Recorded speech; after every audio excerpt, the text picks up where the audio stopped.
Skura, we are here. Matt. Matt, oh my gosh, already a great start. Wow. Matt Skura, how about that? Okay.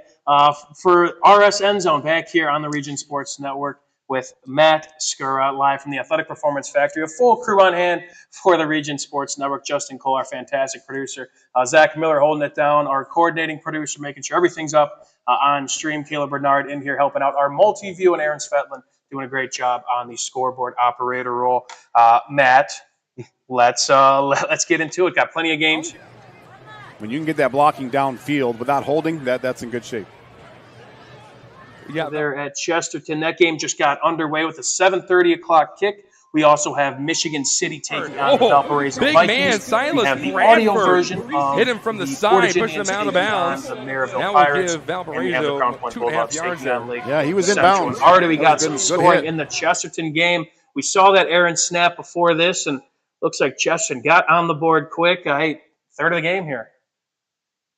I think we got an Aaron. Yeah, I think that was. Yeah, it was a bad snap on a punt, and Chesterton recovered it in the end zone.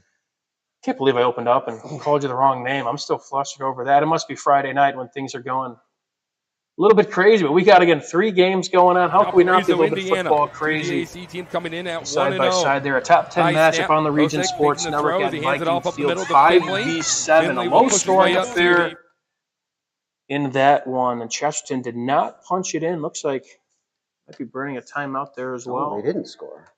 I thought so. Maybe a safety. I know there's a forward progress rule, of course, as well. He might have got it out of the end zone.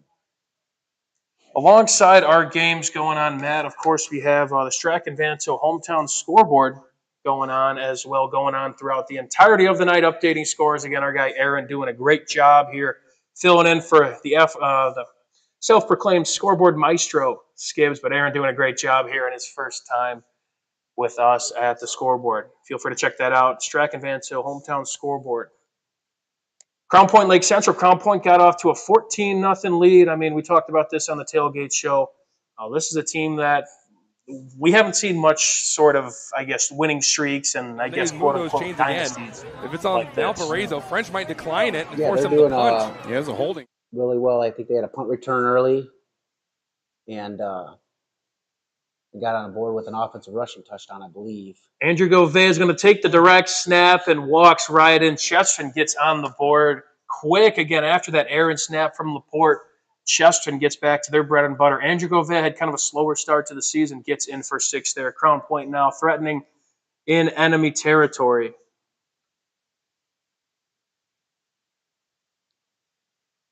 Mike DeWan here alongside Matt Skura. I'm not going to get over that. That's a brutal open for RSNZONE. Thank you all once again for joining us, tapping in and out of our games, as well as, again, we're giving scoreboard updates for Valparaiso. All throughout the games on the Region Sports Network. Outside the Region Sports Network. He's going over the middle of the field. It's underthrown. It's caught. The big play there in the Valparaiso game. Completed to Chase Loving. So far, 0-0. Kind of a shock there. The two defensive backs of Michigan City ran into each other. Yeah, it looked like that ball was going to be underthrown. It might have been intercepted. I think on their last drive near the end of the first quarter, and they had a field goal blocked. The special teams already kind of making itself known here this go around. We just saw in that Chesterton game, Aaron snap, and now somebody trying to put some points up on the board in that Valpo game. Yeah, in 3 of our games, we had a punt return in the Crown Point Lake Central game. We had a bad snap in the Chesterton Laporte game, and then we had a blocked field goal in the Valpo Michigan City game. Red alert in the Crown Point game. Crown Point threatening. The one game we're not going to tap into much, but is on the Region Sports Network, is our lone audio game. The Maryville Pirates lead 17-3 after the first quarter. Deep ball there from Hosick, just out the outstretched arms. Again, Valpo, it is interesting how much they are relying on Kellen Hosick, and he's a great player. I mean, we ran into him in the summer, and he had a fantastic junior year. But it's weird, Matt, not seeing the Valpo football of, hey, they're gonna run it down. You know, they're gonna grit and grind, and they're gonna try and 4 yards in a cloud of dust. Yeah, it is something different. You know, you don't see too many teams throwing the ball 20, 25 times a game at the high school level. West Coast like offense nowadays. Right. But I'd say you got to kind of adapt in offensive schemes, especially. It's kind of something we similar, see the Crown Point. A guy like Noah Ehrlich under center in these previous few seasons. a lot of, kind of quick reads and stuff like that to really get your quarterback going. Crown Point threatening, had a big kickoff return there for Laporte to kind of get some momentum back and, more importantly, get themselves out of their own sort of end zone. They were backed up, and what was that errant snap the previous drive? And looks like we got a flag at Valparaiso. Might be walking those guys back after a big play.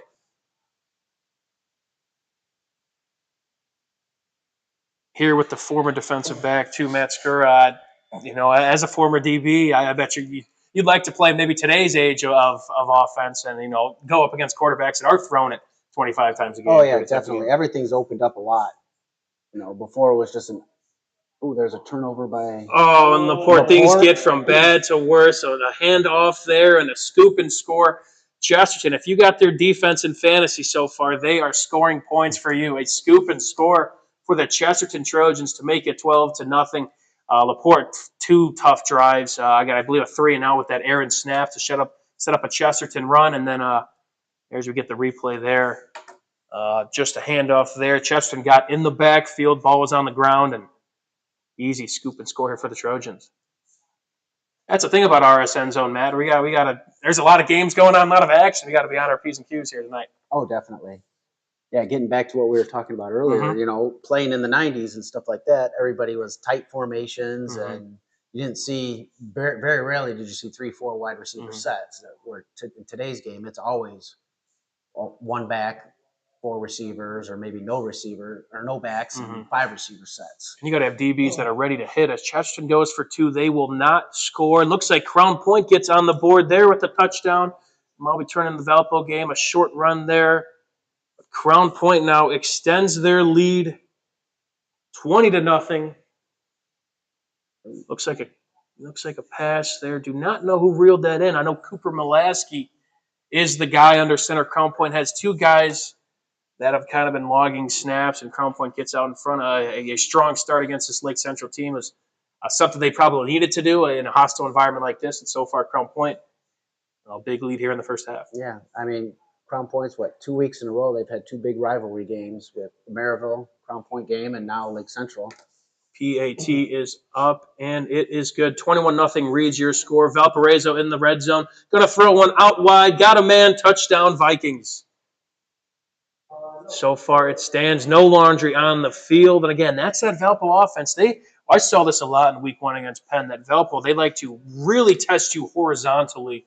And especially, you talk about as a former defensive back in the 90s, the DBs really had to kind of shed blocks and make hits.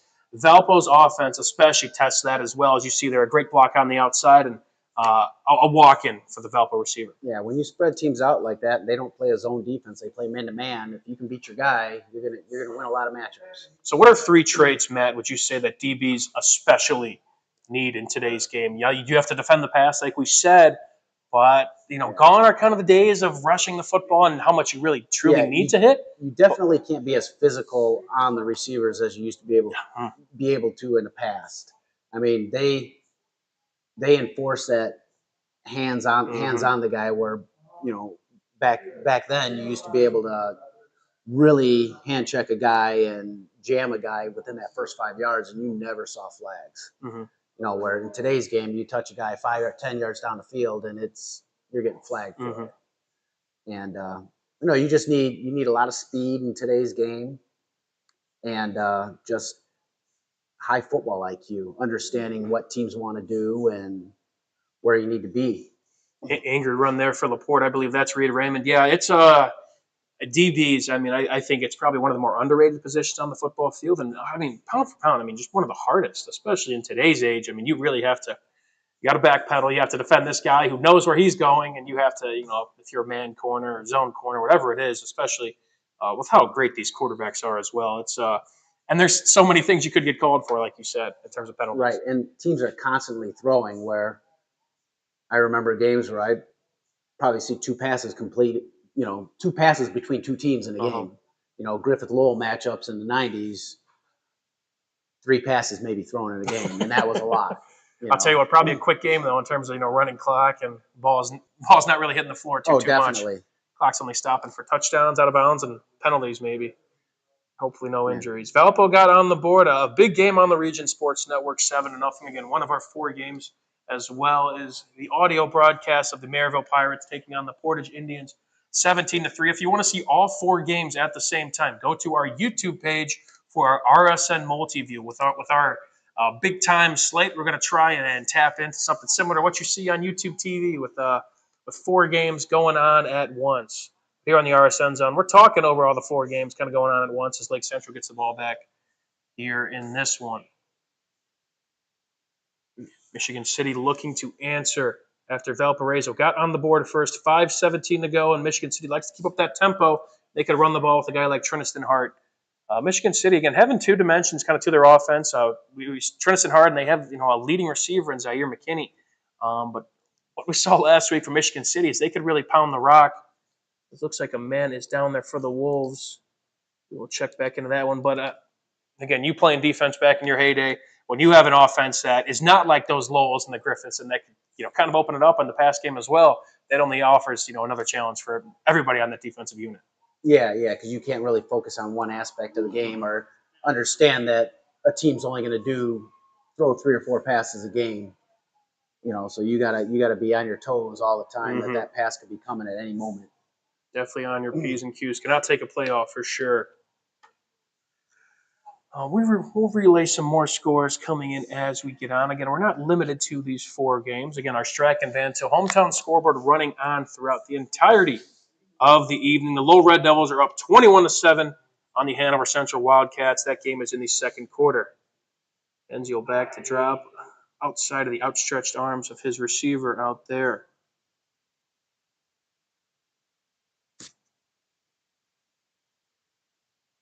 Mike DeWan alongside Matt Scurr for the second episode of RSN Zone this season. We brought it back last year. First started all last season. Back, ready to be back in action. Morton taking on Byron Central. We'll get a score update for that eventually. Again, 17-3 in favor of the Maryville Pirates. As it looks like Laporte now, after a good kick return, 4th and 10 forced by the Trojans. Trying to get this one off, nearly blocked.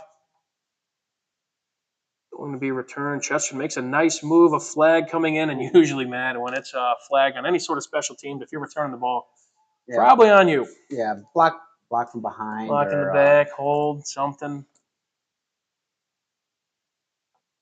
Lake Central trying to get on the scoreboard here. Ball at the 46-yard line. We can call it. Cam Reddick looks to be the guy under center. A tough runner there, trying to get a few yards, take a couple Bulldogs for a ride. But this Crown Point defense especially is super tough. Looks like a smoke screen there out of the reach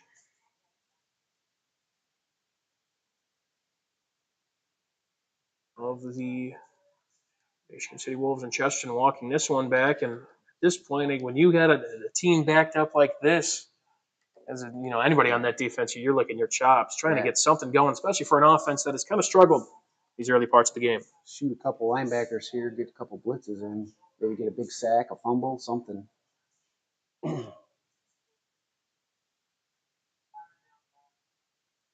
And another incompletion there. Michigan City could not really get much going on offensively. Looks like a frustrated receiver out wide there just missed him, and now they're going to be punting it right back to Valparaiso. Other games going on. I believe I saw Hammond Central was tied 6-6 with the Short Ridge Blue Devils. We'll take a look at any other scoring updates. We got Griffith responding well against Boone Grove, 28-0. Your alma mater, Matt. We kind of talked about it in the tailgate show. This team is going to be hungry, especially after their performance last week against Lowell. Yeah, if they can clean up their penalties and stuff like that, they'll be a very dangerous team come playoff time. For sure. You got the coach on your sideline, too, and Phil Mason. You'll be all right. Chesterton with a big play there. Valparaiso gets the return as well to set them up at midfield. Looking to really do damage here and, kind of that 5-minute drill at the end of the half. And Chesterton, kind of the same thing in terms of, hey, we kind of got their foot on their neck here, 12-0. And especially if we have that, rushing attack like we do, we want to try and control this. Sounds like there was a big play in the Maryville game. 17-3 reads that score at the Purple Palace. Maryville, again, 9:24 to go. That is an audio broadcast. You could tune into that on our Facebook, YouTube, and website at regionsports.com. Valpo looking to try and get something in the run game. Michigan City does a great job there, and same with Chesterton. Not much going there for Valpo, and Chesterton now didn't really respond too much after that. Decent field. Well, again, that penalty backs you up, and then Laporte defense licking their chops, gets the stop there. Big time stop. Big run there by Lake Central's Cam Reddick there. Again, a Crown Point defense with plenty of 3-year starters. The challenge, Matt, to go up against two quarterbacks, Lake Central, there's kind of been a two-quarterback rotation. Wes Lalich, much more of a passer. Cam Reddick, who we just saw there, a bruising runner. What is that challenge like as, again, you really got to, hey, who's in the backfield for this play? Right. You got to see who's in the backfield, and I think what would benefit Lake Central a lot is if Cam Reddick can complete a few passes, so you're not so solely focused on him running the ball when he's in, and Lalich just being strictly a passer, So you got to be able to, as far as Lake Central goes, you got to be able to do both. You're right. And again, if the defense could, like you said, with Cam Reddick in this case, if they could respect you in that regard. As a passer, yes. Because if you're just sitting back and expecting him to run every time, then. Right. I mean, it almost gets a little bit too predictable. Yeah, it gets too predictable. You're right. Upper Rays are going to swing it out wide, and that time we see a DB that could hit there, breaks that one up. I believe pass might have been caught, but stuck him right there. Loss. Again, that's what you need against this Valparaiso team, defensive backs that are not afraid to get their nose in. We could kind of call it the passing game, but those swing passes, those RPOs, those getting guys in the flats, they're ultimately an extension of the run game. Yeah, you take those risks, high risk, high reward. You get a pick or cause a fumble or something. 25 seconds left. Reddick is going to air this one out. Some contact down there, and that's picked off. We do have a flag on the field in the area of DPI. Was that picked? I do not think it was, but looking at the initial flag, chances are Lake Central is going to be set up in business. We'll get word on that. You'll be getting close to field goal range there for Lake Central. That's for sure. Lowell up 21-7 over the Hanover Central Wildcats. Lowell coming in at 8 in our poll. It's actually 28-10. I got word from Aaron Svetlin in favor of RDP. An interesting game between those two. Again, Hanover Central, back-to-back NCC champs. New head coach on their sideline, but Lowell, something's brewing over there. Excuse me. Yeah. I think Lowell's finally getting the offense rolling. And everybody's understanding what they want to do and where they want to be on offense. Casey McKim, proven winner too, to bring him in from New Prairie. 2 thumbs up there so far. Looks like Maryville scored another touchdown. 24-3 reads that score. 9:04 left to go in the second quarter. Indy Shortridge Blue Devils up on the host Hammond Central Wolves 12-6. Again, 3 video games on the Region Sports Network. All Duneland here this week. Cam Reddick back to pass, trying to make something. No, just up the seam there. Great defense there. Might have been Griffin Van Titchell on the coverage. Hosick back, snap, 3rd and 22, 3rd in the country mile. Not much in that playbook there for them, Matt. No, you had the guy wide open, and if he would have turned a little earlier, he might have had some running room there. 3rd and 22. I mean, I'd say probably 2 plays in the playbook. If it's really not, a necessity, probably draw. Yeah, screen pass. Draw or screen pass. You're right. I think that might have been safe, but if you play it right, you can get some big yards. And a nice pitch and catch there for Laporte. Good ball to set up on, what was that, 3rd and 19 we had? And there's a play that's drawn up. I think they had an outside sort of corner out there. A nice snag. Gets them a 1st and 10. Pump and go there for Cam Reddick. Has a man. Underthrew him.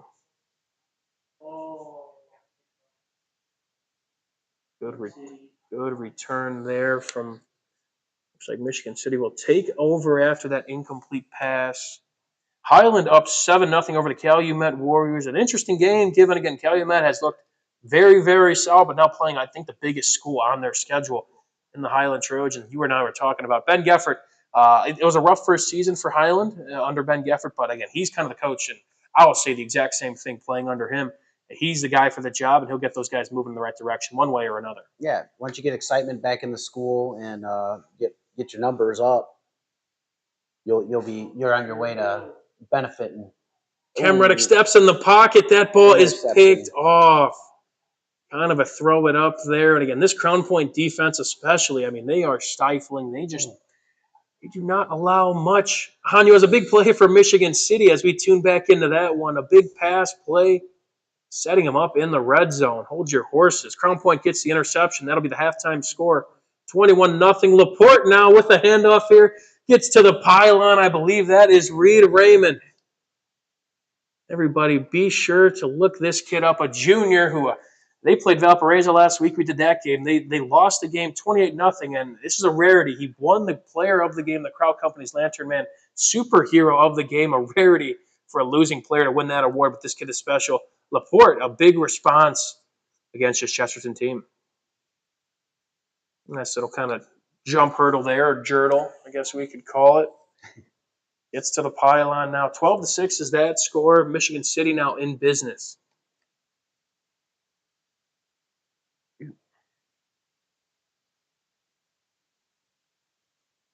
Looking at all these fields now, it's turf is obviously the name of the game now, but back when you were playing, it was grass. Kick is up and good. What are your thoughts on, obviously, this game is changing in a lot of ways, and for the better. Turf Definitely. fields now, obviously, for me personally, I didn't play too long ago, but I do like getting dirty. And now getting dirty is you got turf pellets in your socks. And the bad part is turf pellets get in your eyes and right, things mouth like guard. that. Yeah, mouth guard. But I remember for the '97 state team going down to Purdue and practicing on their turf, and that was the old AstroTurf. So it was concrete underneath there with a thin layer, and then playing in the I didn't get to play there, but being in the Hoosier Dome, be able to walk on that stuff, and it's amazing how those kids, nobody gets hurt on the AstroTurf. Right. Every person's dream to make it to, whether it is the Hoosier Dome and now Lucas Oil Stadium. Yeah. What else other names? RCA, was it? It was RCA Dome. Yeah. A couple other brands coming in, and now a beautiful Lucas Oil Stadium.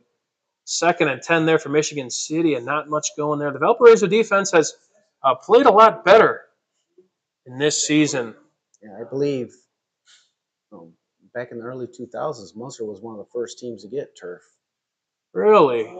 And then it all just kind of snowballs again. Everyone kind of adapts to it. I mean, some of the few schools that do not have turf, I mean, we could say at some of the smaller schools, of course, but Andrean is a name that sticks out. Yeah. Which, I mean, I do miss the grass, of course. Lowell is a place that they just switched to turf, which the Inferno that's a tough place to play. Oh, my goodness. Definitely. It is disappointing that they don't have grass anymore, but that complex is beautiful. Is beautiful. They did an incredible job over there. The new look Inferno. Chris Ramirez is in the house. Hi, Chris. Hey, what's up, guys? Doing good. RSNZONE here at the Athletic Performance Factory. Mike Dewan, Matt Skura, Justin Cole, our fantastic producer, doing a great job. A lot of stuff going on the Region Sports Network. 12-7, the Laporte score as we tune back into this. But we'll go back to Viking Field as a 3rd and 3 for Michigan City. Snap, going to play action fake. Got a man open in the flat. Touchdown, Wolves.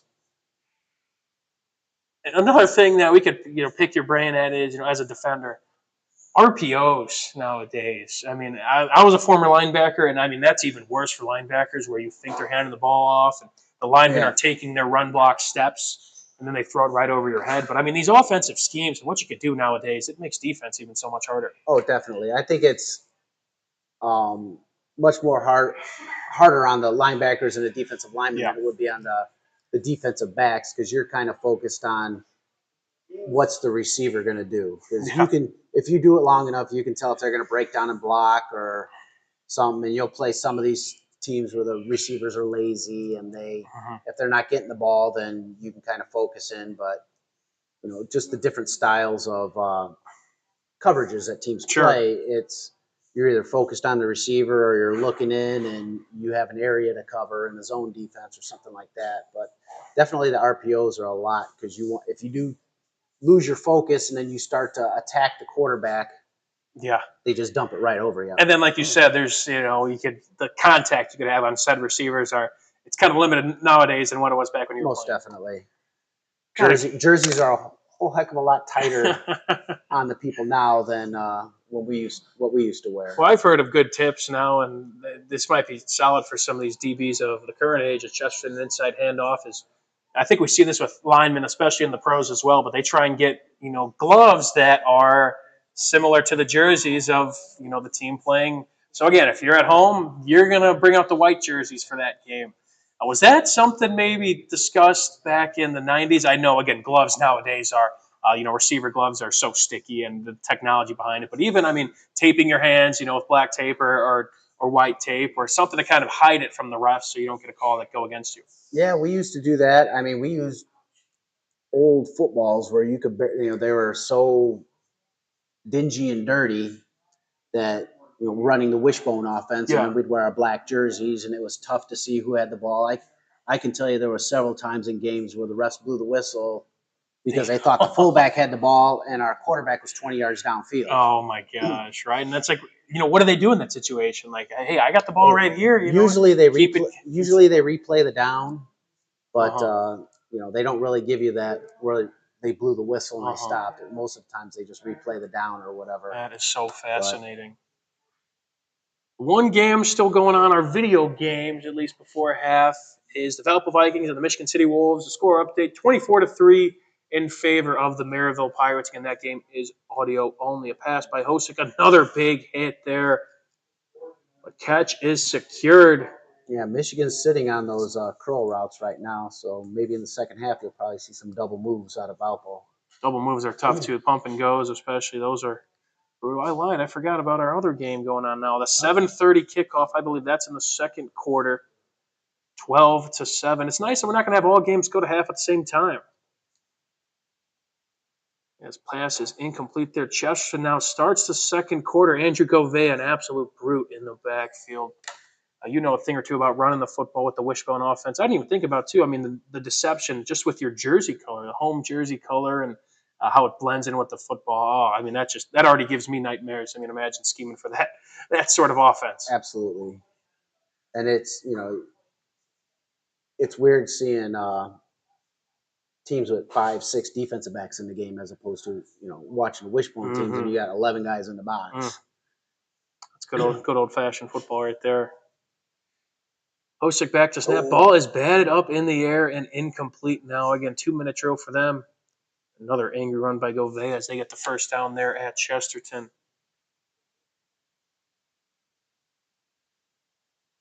A couple scoreboard updates. Again, Battle of the Birds. We'll get that updated once scores come in. Calumet Christian taking on the Whiting Oilers as well. That game is played at Whiting. Whiting coming off that win last week against their rival Bishop Knoll. Highlands still up at the half, 7-0 over the Calumet Warriors.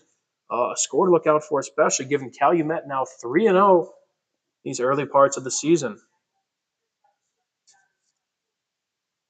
Good run there from Govea. 4th and 3 for Valparaiso. Back. Going to try and do it with his legs. We'll see that spot. I'm not sure. And a flag comes in as well. That might be coming back. If he did get the first down, which that's going to be pretty close there, Matt. Yeah. I don't know. It looks like it could be a possible shot to the head on the quarterback, but holding. They're going to get a holding on Valparaiso. They threw it right where he got tackled, too, so it was kind of tough. No, I guess the question is, did he get the first down? By looking at the linesman across the way, he might be a yard short. What's happened to that game after we look at this next play from the Trojans? Line up in enemy territory of 1st and 10. Now 10 minutes to go. Inside give to Govea. Bounces to the outside. Throws a stiff arm, but a DB that knows how to tackle. Gotta love it. Govea, just a big running back, a load to take down, and way to go for the legs.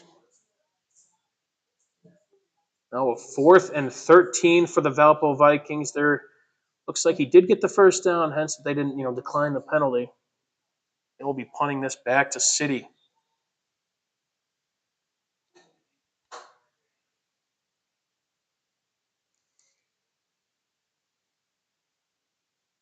Snap is back. Snap is good. Almost blocked. City had a punt block last week. That one just gets away. A good punt, pinning him in the corner. Michigan City, watch out. That's a unit that has had some success in these early parts of the season. Hunter Boyd back to pass. The left, he may have a man. He's got him. Touchdown, Trojans. And a nice pitch and catch there. You mentioned you know Hunter Boyd, you know his family, and this has been someone who's been growing and kind of again extending his role with this team here. So as again the year goes on, only a sophomore. Yeah, only a sophomore. He was at Andrean last year and came over to Chesterton, and he looks good. Looks good. Had some They're running flashes in through that a deep- Michigan City game for sure. They kind of lulled Laporte to sleep there, running, and then little play action pass. And a deep ball from Michigan City that just gets out of harm's way. When you're backed up again, 1st and 10, you want to put points up on the board, get some momentum. But I mean, you're on the 18-yard line, 2nd and 10, one timeout to their name. Yeah, take a shot there. Yeah, You know, see what you can get. if they intercept it, you know, their quarterback's got a strong arm, so. Grab the microphone and turn it on, and guess what, fellas, it works. I'm going to join you for a few Chris minutes, Ramirez in the house. Welcome on. Surprise. Chris, how we doing? Week 4, a lot of 4-game slate on the Region Sports Network, and Fun night. back here at RSNZONE too. Yeah, the multi-view's going as well. Just all kinds of things happening. Great pass there by Hunter Boyd. You mentioned that Matt has some familiarness with that. Imagine you saw some of the his uncles on film back in the day. Uncle Kevin at Highland and Uncle Chris followed after that. His dad is Kevin, was the receiver there. Is Hunter's dad. Is Ken Boyd. I'm sorry. Kevin came in and was like a record-setting quarterback in high school, and then Chris Boyd came in as well. So I imagine you looked at them on film a few times, huh? Oh yeah, we've seen it on film quite a few times. I think Kevin was one of the quarterbacks that kind of broke the Griffith streak against Highland for beating them for so many years. Sometime in the late 90s, I'm thinking maybe 98 around there. Yeah, and then he led Highland to defeat Griffith. I believe it was at Griffith too at the time. Something that doesn't happen often. No, it didn't happen often, but that was a good team that Highland had. I think Martin Havens was running back at that time too. Yep, Martin Havens was with him. Yep, that was a heck of a team. And yeah, and Kevin Boyd, for anyone who doesn't remember him or didn't know about him back in the day, a big pocket passer, 6'3" or whatever he was, just stand in the pocket with guys draped all over him and zip balls downfield like he was Dan Marino. I mean, he was tough to defense. Yeah, I think he was probably one of the all-time greats there for Highland quarterbacks. Yep. Yeah, absolutely. Yeah, and in the 90s in the region in general, I would say he probably, statistically, could be in the top 5, at least through the first 10 games of every season. I don't know how Highland did after, week 11, or after week 10, but and then the other uncle is Chris Boyd, and Chris and Kevin were nothing alike. Chris, more of a kind of a field general type kid, didn't have quite the physical stature, that Ken did, but one of the toughest I've ever seen play. Yeah, very fiery. Yeah, yep. What I remember about Chris Boyd, which is again Hunter's uncle, and any Highland fans or Andrean fans are out there watching, if you remember the hit by Nick Orm in 2003 that flattened Chris Boyd, kept him on the field for probably a half an hour. The ambulance was on the field. Dr. Brown was on the field with him. They asked him where he was. He said he was playing baseball with Joe Schmall, and then they were going to take him off the field on a stretcher. And one of the great stories in region football history, he said, "Nope, sorry, my last game here. You're just going to have to wait. I'm not getting in the stretcher. I'm not getting on the stretcher. I'm not going in an ambulance. I'm walking off the field tonight one way or another." Story gets even better than that. Hunter's uncle, again, a kid that's playing right now, his uncle. So he's out of the game. Concussion, done for the night, right? Took his helmet. He's on the sideline. Andrew Helmer goes in to play quarterback. And a couple plays later, Chris Boyd steals a helmet on the sideline, stop and play, a couple players coming and going. He struts in with him. He's under center, actually getting ready to take a play when the officials finally realize what's going on. They got to blow the whistle, stop it, and say, "Sorry, man, you're out of here." And the Highland police, I think, actually stood with him the rest of the game to make sure he didn't go out. I was going to say, try and do that now. And now it's the next generation coming in. There. So, tells you how long we've been around, ain't it, Matt? Oh, yeah. That's awesome. Awesome stuff. Halftime score 7-7 at Viking Field. The lone game going on the Region Sports Network is the Laporte and Chesterton game. Chesterton up 19-7. Again, that aforementioned Hunter Boyd had a touchdown pass. Angie Govea, we saw, also had a touchdown run. We also got the Strachan Van Til hometown scoreboard running throughout the night as halftime scores kind of trickle in as you talk about that halftime score from Viking Field. 7-7 was that halftime score, and a couple more coming in. And look at all of this, ladies and gentlemen.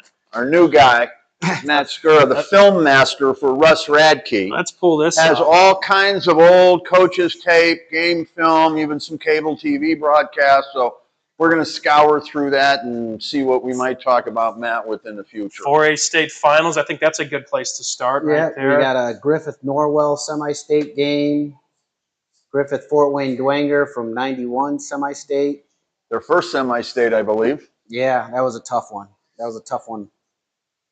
Yeah, it's good stuff. An old Crown Point Griffith game and Griffith Lake Central from, I think, the last year of the, what was it, Lake Suburban Conference? 92? Yeah, 92. Would that have been, I think that was... is that Chip Pettit still at court? No, Chip would have been gone at Crown Point by then. No, I think... who followed Chip? Scott Babchak. Scott was what I was thinking. Scott Babchak was the quarterback, and that was the year I think Griffith went undefeated and won the last Lake Suburban Conference. Yeah. Was 92 also a semi-state year? They lose in regional in that year. They lost in regional. That's right. Yep. So for those who don't know, Matt Skura, I don't know what I missed the introduction. I called him Mark, so that was a good start. All right. Yep. So Mark, Matt, whatever. He's a Griffith Panther. Okay, that's where he comes from. That's his background. Played and coached for Russ Radke back in the beginning. I mean, you were what, a sophomore when he came in, or a junior? My junior year. Yep, that Tipton game. We got the Tipton game here. Matt played in that game, and then went on to coach for Russ a number of years and watched a ton of film. Drove all over the state. So Matt's going to be joining us, we hope, for many Fridays to come here, and we'll get a chance to kind of talk about his background and go through a lot of this old stuff. You know, it's not always about this Friday night. Every now and then we like to talk about Friday nights from the past. Oh, yeah. And Matt, you're definitely somebody that can do that with No us. kidding. So welcome to the team. We're looking forward to having you on here. And Thanks. yep, Glad thanks to for be here. bringing this stuff in. And again, to our audience, get ready. At some point here, we're going to go through this here and start rolling some old tape for you. Yeah. It's awesome stuff. This is a Griffith Munster one, but I don't know if it was the classic, sectional championship or not. Is it 7-0 or 10-7 or something like that? 7-0. There was some barn burners between Griffith and Munster those few years in the 90s. Yep.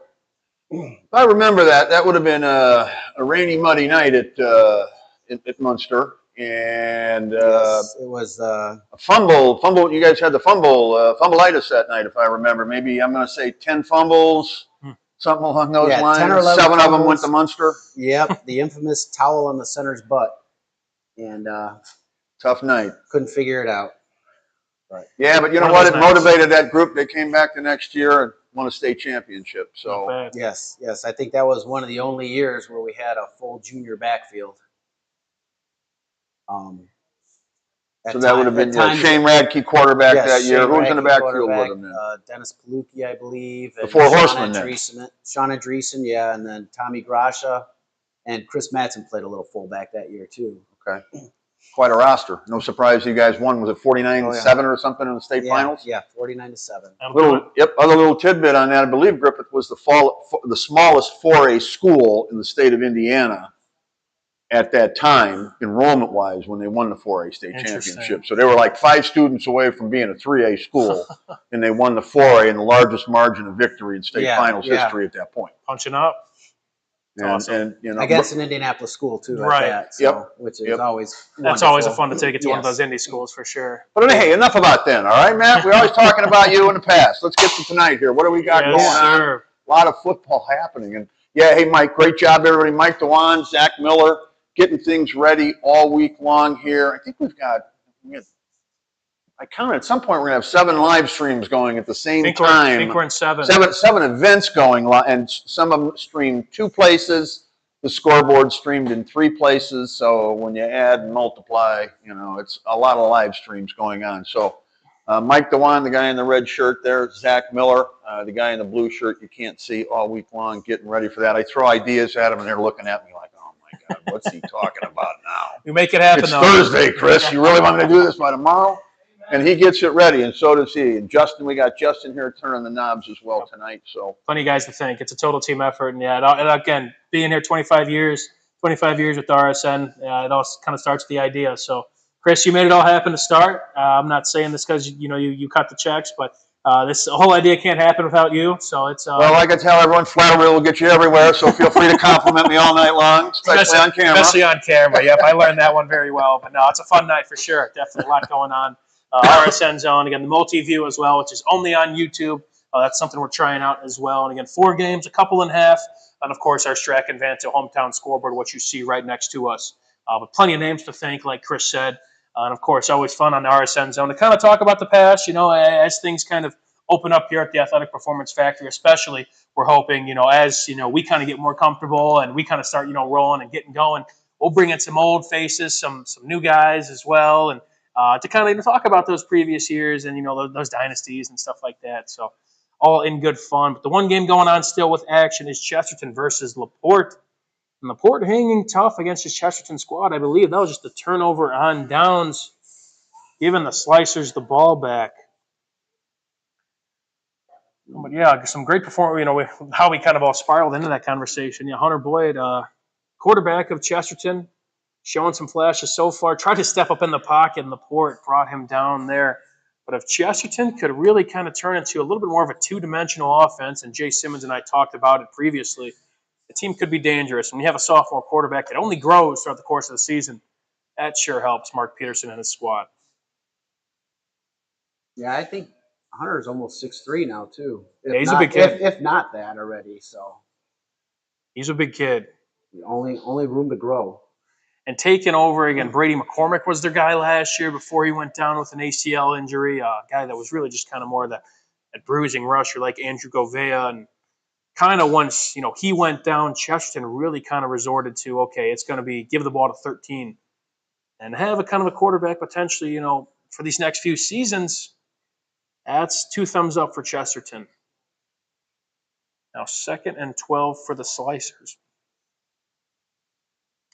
As we'll relay some more halftime scores as we come across it. Snap back. I believe that's Aiden Penzio looking deep. Got 2 guys in the same location. Ball just over the outstretched arms. Highland still 7-0 at the half over the Calumet Warriors. A very intriguing score. Could be that game is actually at Highland. We'll be sure to get that changed. Crown Point leading 21-0 at the half. I'm sure the third quarter will resume soon in some of our games. Those 7 o'clock kickoffs. This LaPorte game was 7:30 due to some homecoming There's festivities. you go, Matt. The beloved 42-0 tonight. How about that? There we go. Wow. But I want to ask you about the game before that, Crown Point and Lake Central. 21-0 at the half. The Bulldogs, 30 straight regular season victories. Everybody knows about the dominance. You're out there in Crown Point. What do you know about this football team? How good are they? They're the real deal. They should, if they play the way they're supposed to play, they should be able to at least get to semi-state this year. Regionals will be tough. They'll play probably more than likely a Fort Wayne school. But they have a legitimate shot, at hitting another Indy school, maybe 2 Indy schools if they can make it to state. Biggest question mark, I mean, everybody's seen is you lost your 2-year starter quarterback at, he went to Miami of Ohio, and Noah Ehrlich, and 2 there, but 4 total, which is really, almost unheard of in a Dual Conference. Right, and you got 2 first-year quarter. Well, Cooper played a lot last year. Molaski, he was the backup quarterback, but they had 2 senior quarterbacks at Crown Point last year. So he played a lot, but it was a lot of garbage time with the running clock. So you didn't get a lot of snaps, but he has some varsity experience. And then I believe the other guy that plays quarterback is a transfer from Valpo, but he played wide receiver last year. So he did an incredible job against Maryville last week. They played really well. Yeah, they've been using both of those quarterbacks again. They like to throw plenty of different looks at teams. That's kind of something I saw from Craig Buzia, and really kind of keep guys guessing. Both quarterbacks can throw the ball. Both quarterbacks are good running backs. Also, they don't run a whole lot of option, but. And as good as a team as you are, they got 6 3-year starters coming back. They got a potential Mr. Indiana football nominee in Trevor Gibbs, who's going to be playing in Bloomington next year. That's a guy to have as a big play there from Chesterton on a little bit of a jet sweep there. But, Crown Point, again, they got the pedigree again. And, when you got a coach like that on the sidelines and a big core. Although you lose a quarterback, the sky's the limit still. Yeah, I mean, the excitement's there. I think I heard they had over 200 players come out for football, freshman through senior. It's crazy. They have several freshmen dressing varsity that will be a force in the program for years to come. Well, yeah, let me jump in there, Matt, and ask you this because you've got a lot of background coaching, here in Northwest Indiana, and Craig Bazia, Buzz himself. He came back after his stint at Homewood Flossmoor, and he separated himself and his program, Crown Point, from everybody else. There's no one close to what they're doing, and it was something that happened almost, as soon as he got there. So, my question, I guess, what did you see that he brought? Because it was essentially the same kids in the community. It wasn't like anything there had really changed. He brought So what did he do? He brought an excitement to the program. The kids that didn't want to play football before wanted to come out and play for him. He was in the hallways recruiting kids. You see a big kid that looks like they'd be a great offensive or defensive lineman, 6'3", 6'4" guy walking around there. And so how's that recruiting go in the hallway? Because I have other coaches tell me, yeah, I didn't get anywhere with him. How did Buzz get somewhere? What kind of conversation takes place, Matt? Is that something that you've ever, when you were coaching? I mean, is that something that Russ did much of, or did kids just automatically come out and play for him? How did it work? When Thornton retired and he had a very successful stuff, but he had what we got here? We got a rare mishap from the Crown Point return team. Looked like kind of a pooch kick. Took a funny hop. Sorry to interrupt, fellas, but Lake Central takes the ball. Looks like in the red zone there. They kicked the ball off and took kind of a funny hop, kind of on that hash, numbers area. Lake Central pounced on it, and now they're in business. At the opening kickoff of the second half? That is. So Lake Central back in business. That third quarter has started. A couple more games at halftime. But sorry to interrupt, but Lake Central gets the scoop there and trying to turn it into points. Yeah, when Russ Rackey came into town, he brought that excitement and that passion, and the first thing he said at the call-out meeting was, I'm here to win a state championship. That got everybody fired up, and you had kids that just didn't want to play because whether they didn't like the coaching or they just felt like they wouldn't be able to step on the field, and a new coach comes in, everybody has an opportunity. And that kid's excited, and then you start winning, and that brings out more kids. And once they understand they're part of something bigger as opposed to just, I want to play, that's where the program gets to that level. And then you see Buzz's track record of getting kids to play Division I football, even college football, just in general, college football. If kids got aspirations to do that, you don't have to be on the field every snap to be there. He has college coaches in there all the time, watching them work out, watching them work in their new indoor facility. And, you have game film, but these college coaches can see these guys firsthand, not, because it's tough for those college coaches to get out and watch games on Friday nights when you're. Is what they're doing at Crown Point with the football program, is that something that can be copied and done elsewhere? Or is this a unique situation that we're finding?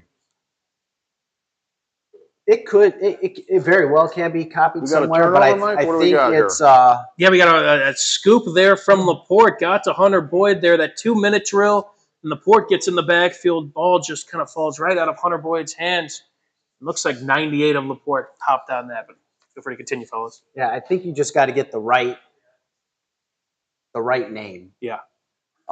There's a lot of good coaches out there, and it's similar to some of the indie schools or Penn, where they've had big name coaches come in and out of there, and it just keeps the train rolling. And Phil Mason brought the excitement back at Griffith. Ben Giffords doing that in Highland. And you're just getting these names where these kids get excited about playing again and wanting to play again. And with the technology nowadays too, nobody's afraid of getting concussions. And I mean, it happens, but Well, I'm happy to hear that concussions aren't the issue that they once were, because that definitely that ended a lot of careers. But Yeah, some of them did. before they started are really the ones I'm talking Yeah. about. There were. Yeah, and I know a lot of kids who were just told, "Sorry, you're not playing, son." yeah, it's the same thing with knee injuries. Back in the '90s, you tear your ACL, you're done. Now you can come back 6 months later and you're playing again. Sure. So, Looks like Laporte takes over now after a 1 yard gain from Reed Raymond there. Tried to run Wildcat, it looked like, and now they're going to try and get their quarterback on the move. Deep ball there. Was that caught? It was not. Just looks like a late flag came in potentially. Did I see that? There it is. That could be DPI there. Again, that game is not at half yet. Crown Point and Lake Central have begun the second half. Crown Point now up 21-0. Lake Central just burned a timeout. Lake Central did kick the ball off to start the second half and recovered. It was not an onside kick, more of a pooch. Took a favorable hop. and it looks like Lake Central moved backwards there. It's 3rd and 15, 16 yards. So not, when you have kind of some newfound momentum, not the way to start your ensuing drive. Now set up with a 3rd and 15 with now Cam Reddick in the pistol. And in motion. Ball is snapped. Drop back to pass. May have a man on the outside. That is underthrown there. Crown Point bend, but do not break. Flag on the field looks like again for Laporte, trying to make something out of nothing. No penalty. Looks like no penalty there. A timeout, though, from Laporte right after that on that 1st and 10. Hobart up 21-0 in the third quarter. Over the Kankakee Valley Cougars. Hobart looking to get out to a 4-0 start. Don't look now, Bricky faithful. This team could maybe circle the wagons. They got, again, this NCC race. It's going to be very, very fun. Speaking of the NCC, the Low Red Devils up 28-17 over the Hanover Central Wildcats, a battle of unbeatens in that conference. Now, 4th and 15, going to try and make something happen. Got to have it here. Cam Reddick rolls out left, trying to find somebody, extend the play, fires to the end zone. That is out of bounds. Crown Point forces a turnover on downs after the recovered fumble on the ensuing kickoff to open the second half. Nice job there from Cam Reddick to extend the play and be that, to improvise as much as he can.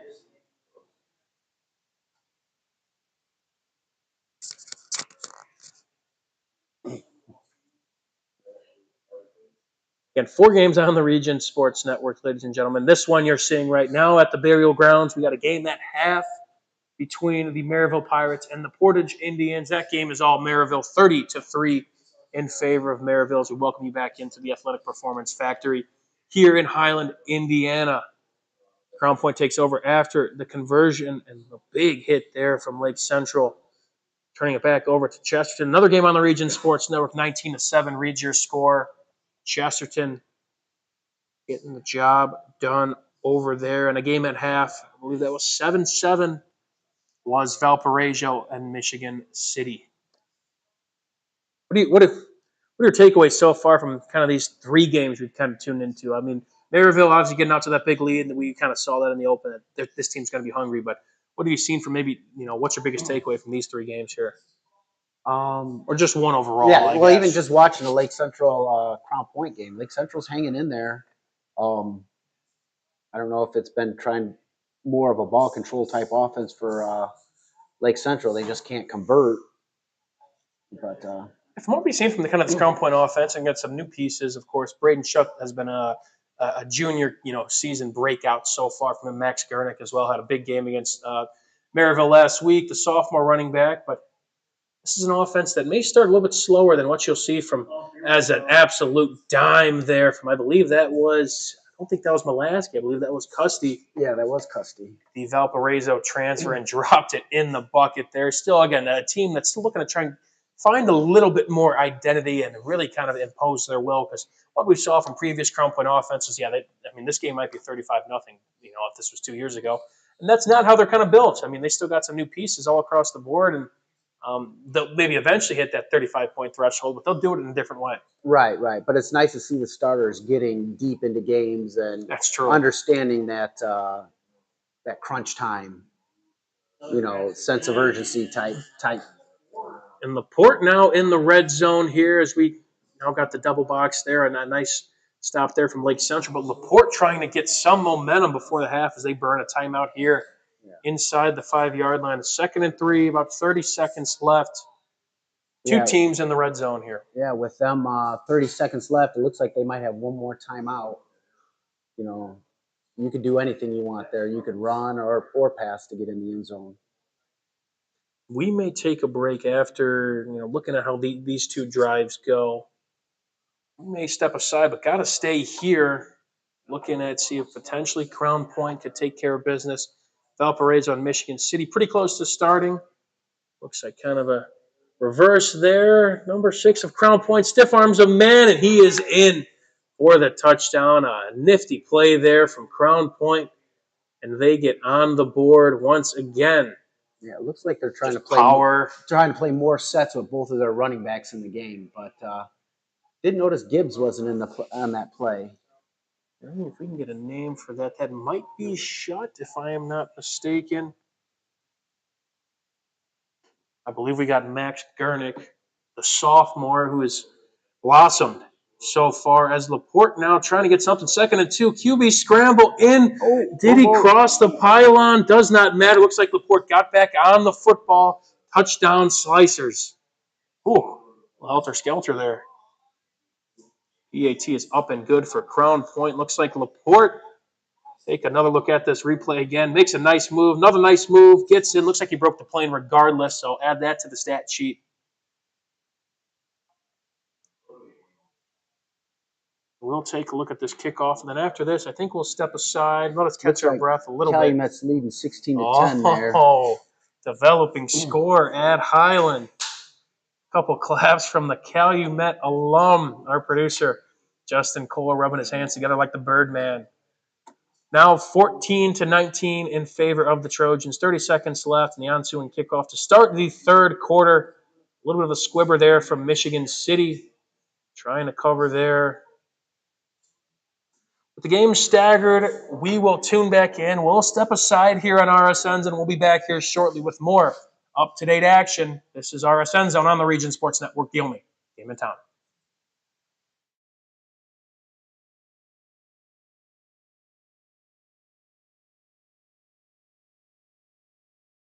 Hi, my name is Mark Macknick. I'm the owner of Mark Macknick CPA firm in Highland, Indiana on Kennedy Avenue. I've been working with Region Sports for years now. Started working with Chris years ago, just on some special projects, advertising here and there. After a while, kind of increased the advertising. Mainly was doing it for the community involvement. It's such a great network and program they do with the high school sports. But as time went by, I started getting on there more frequently, and then the phone starts ringing. And I was getting calls all the time from people. Hey, I saw your ad on so-and-so football game. I saw your ad on a basketball game. And it's really helped my business. It's increased the volume. We're a tight community in Northwest Indiana, sports-wise, and just a lot of community involvement. So that's mainly why I got into it. I remember watching one game. It was a basketball game, and I think there was a little bit of an altercation. And as the altercation was happening, my ad was right on the bottom, and someone typed in, "I wonder what Mark Macknick's thinking right now." And I was thinking, wow, this is awesome. It's really been a great feature for my business. It's the only advertising I do. I don't advertise anywhere else other than Region Sports. It's for the business, but mainly for the involvement with the community. I played high school baseball here in Highland. And ever since I've been advertising on Region Sports, a lot of my old coaches are now my clients. A lot of my old teammates come in here. My recommendation, if you're a business here in Northwest Indiana, I think Region Sports is, for your money, it's one of the best places that you can advertise. I mean, I can advertise on billboards. I could do anywhere I want to. And I choose Region Sports, mainly because I get a lot of feedback. Especially on the high school level, a lot of the parents, if they can't make a game, they're watching it online. They're watching a replay, the grandparents.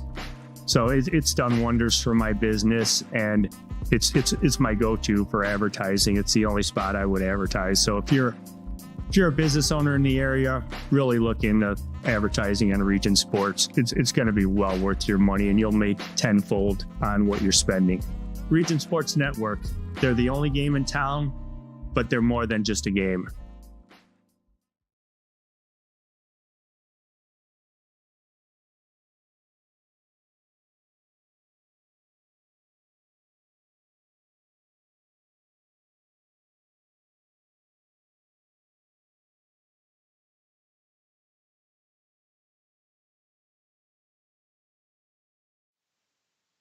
Back here on RSN Zone Live from Athletic Performance Factory, Mike Dewan, Matt Skura, and a whole bunch of RSN personnel.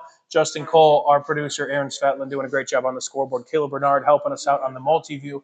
Chris Ramirez in the house, and Zach Miller, of course, getting everything up and running. A couple halftime scores coming in, but a couple games also now kicking off in the second half, we should say. Took a little bit of a break here, Matt, but got to catch up on some of these games. We'll start it off here in Valparaiso if we could, Justin. Looks like a pick there. Michigan City, again, that game is 7-7. And again, those turnovers, especially with how much both these teams try to push the ball down the field, who knows, that could be a big play there for Valpo. Oh, definitely. Anytime you can shorten the game up on offense, it's a big help. Help your guys out. Lake Central looking to get on the scoreboard. Crown Point after forcing, a big turnover on downs to open this half. They went down and scored again. Cam Reddick back to pass, stepping up, has a lane, trying to make a man miss. Will get the first down, holds on to the football, and keeps things going. Timeout, Valparaiso at Viking Field. Again, 4 games on the Region Sports Network in case you are just joining us. Spoiler alert, they're all Duneland games. Again, we're live at the burial grounds for the number 1 Crown Point Bulldogs against the Lake Central Indians. We have an audio broadcast of the Maryville Pirates taking on the Portage Indians. I believe that game is still at the half. I think last we checked 30-3 in favor of Maryville, as a play blown up there in favor of Crown Point. And they're in the play. Just saw Munster Mustangs were down 14-7. They're hanging in there. Yeah, Andrean. Again, Munster's played some closer football. Andrean, a slower first half to their standards with how they've looked so far in the early parts of the season. They get a big-time score. Calumet up 16-10 over the Highland Trojans. That was 7-0 in favor of Highland at the break. Lake Central now 2nd and 14. After this, we'll tune into the Valpo game, as they now take over in enemy territory. We're tuning into it now. I lied. Hosick back to pass, trying to make something happen over the outstretched arms. Might have just been throwing that away. Reddick back to pass, trying to find someone out wide. Ball is caught. No, it is not. No, sir. Probably had the first down there. Ball just fell out of the hands. Hill went back for sure. And Reddick.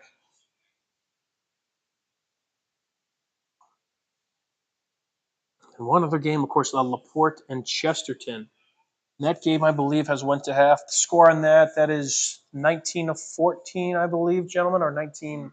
19-14. Thank you, gentlemen, in favor of the host Trojans. LaPorte hanging in there as well. Looks like we got a flag there at Valparaiso. If we could tap into that one. Looks like a big one, 15 yards. A big one. They're walking that one down. We'll tune into that one after this. 3rd and 14 for the Indians. Looks like a pump screen has a man wide open. A beautifully ran play, but a nice open field tackle to keep them at bay. That's a tough one to defend. 1st and 10 now for the Vikings after the penalty.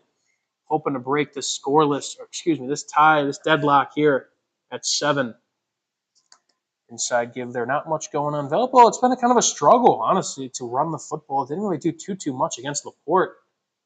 Yeah, Michigan City's front 7 is looking really tough tonight. And they graduated a Big 12 pass rusher at Adrian Holly. But, hey, I mean, that's kind of the beauty of having somebody like that in your practice room. Hey, this is how you get to this level. And so far, Michigan City playing tough. He just makes the backups and offensive linemen better. 4th and 8, thrown up there. Another turnover on downs. Bend, don't break, has been the story of the game for this Crown Point defense. 2nd and 8, Hosick looking QB draw there, and not much going there. Here especially, Michigan City has been, we've seen kind of similar with Crown Point, these defenses. LaPorte, some flashes, all kind of in these Duneland games. They get backed up a little bit, but you got to earn these. And especially, you could talk on this on the offensive side. Your playbook it shrinks when you don't have that much field to work with. Right. especially you're- Valpo's sake, when they you're throw the taking- football a Yeah, lot. you're taking away Valpo's deep pass when you get that, into the red zone area. They'll try and roll out Hosick out wide, hit kind of those easy targets, and looks to be just short. An interesting 4th and potentially 1 there. Now Crown Point going for the kill shot. Oh, just looking to get that running clock in effect there. Looks like that was Custy on the pass. Looked cool, calm, and collected there. Plenty of time to throw. That too. Just a kill shot, sudden change. Get that turnover on down and going for it. And we got a tush push here. Oh, initially stopped. And that second effort gets the job done. Ooh. With extracurriculars there. No laundry on the field. Thoughts on the tush push? I don't like it. Don't like it. No. Another No. thing that benefits the offense, right? Yeah. Come on now. Yeah, I don't know if I like it either. Too much opportunity for somebody to get hurt. Yeah, that's true. The refs let the play go a little too long, I think, and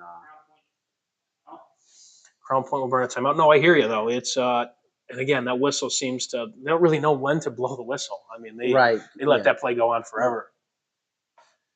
Bush push, that gives Notre Dame guy, right? I'm a Notre Dame fan. That was a little bit before my time, but that sparks nightmares for anybody who's a fan of Notre Dame, and more so the hatred for USC. USC. Yes. It's definitely illegal too. Definitely an illegal play, but that's neither here nor there. We're here now in the year of 2025, week 4. Hard to believe it's already week 4 here. Big conference games, and I asked this with Jay Simmons, and you were a coach, and as you kind of make your way into the second third of the season now, what do you want to see from teams, your team especially? Maybe those first 3 weeks, some conference games, and most likely not. Kind of a grace period to see kind of where you're at. Now the second third of the season, what does this mean? You want your experienced players to start showing that push to the playoffs and get that and taking leadership and all that stuff. And then your newer players that don't have as much varsity experience, they got that now. So you want to see them starting to progress and your team getting better.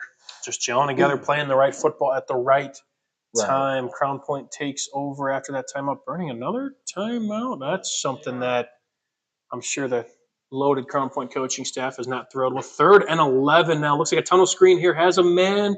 Can he get the first? There's another flag on the field. Flag in the backfield. Now that might be the area of holding, or also a little bit too far downfield. I guess we'll wait and see. They had a holding there. Penalties, especially in the red zone. These kill drives here. When kicking is took them out of field goal range and everything. They had to burn a timeout Crown Point because they had 12 men. Crown Point down to 1 timeout now. Just burned its 2nd of 2. Another reverse here. A lot of trickeration. He has a lane, tries to cut back, and here he goes to the 40, to the 30. Show him your shoe bottoms. Crown Point touchdown there. 34-0. I believe, I want to say, I wish we should print out rosters here. I believe that is Smith is the last name. And we got a completion there. Touchdown there, Valparaiso. A lot of scoring going on here. 3rd and 21. 3rd and 21. Not many plays in the playbook. Yeah, I think that's Caden Smith. That rings a bell. The senior receiver. But Valparaiso breaks that tie. That was number 4 with the touchdown reception. Crown Point lines up. If they make this kick, it becomes a running clock. 3rd and 21 there. A beautiful ball from Hosick. Makes a nice cut. Valpo breaks that tie. What I imagine was a Viking field that's probably up for grabs right now. That's a fun place to watch a game. Yes, they I think they were one of the first in the region to have fireworks for their pregame shows, and I think it was Patriot Night there too, or USA Night. Everybody ran out, and they do this, I know, once a year.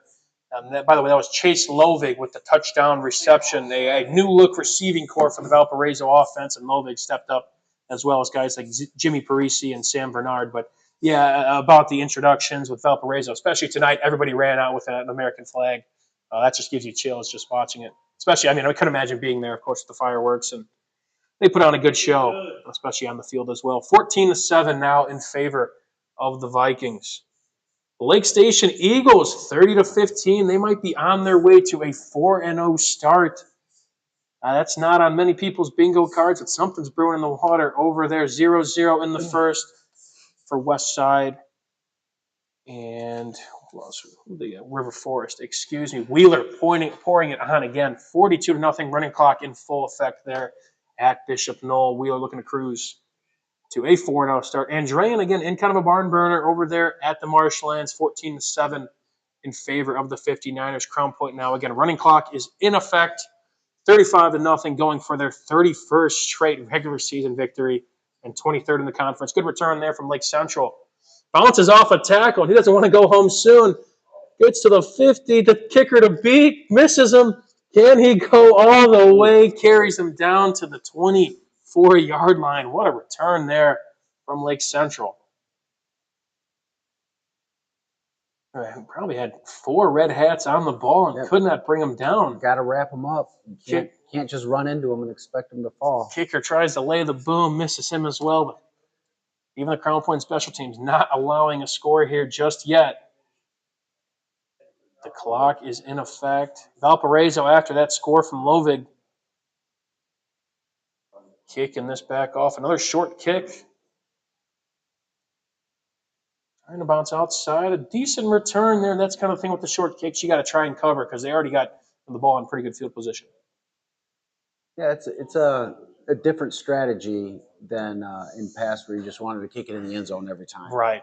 You know, you get that if you get a high pooch kick or something like that, you can get down there and recover something. But you know, if the return man has wherewithal to call a fair catch, Yeah, right. You know, and another thing with turf fields, if the ball does hit the ground, I mean, they take some wicked hops. I feel like grass, you could really read the ball better. As nice bang play there, looks like an incomplete pass. Trying to roll out was Cam Reddick and could not complete. But yeah, I mean, if you put the ball, I remember, we played Chesterton a lot, and they would always pooch kick it, put it outside the numbers, and if they just hit that spot, the ball could take some sort of backspin. And obviously, the gunner outside, they know what they're doing. They're sending their fastest guy down there who could try and read a kick and really make something happen. And a play like that, that changes the whole game, especially if it's early and momentum's up for grabs. Oh yeah, definitely. And you know, now that they have the rules where you have to have 5 guys on either side of the kicker, it's kind of it's changed that. Big play there for Michigan City to get into enemy territory. Lake Central looking for something, but that ball is in the dirt, actually in the turf. Now to keep up our turf/dirt debate in the tire pellets. Now even baseball fields too, kind of resorting to turf fields. Yeah, but it's nice having that turf because you can have it rain all day and that's true. You can play later that night. Less cancellations, especially in the spring. Yeah.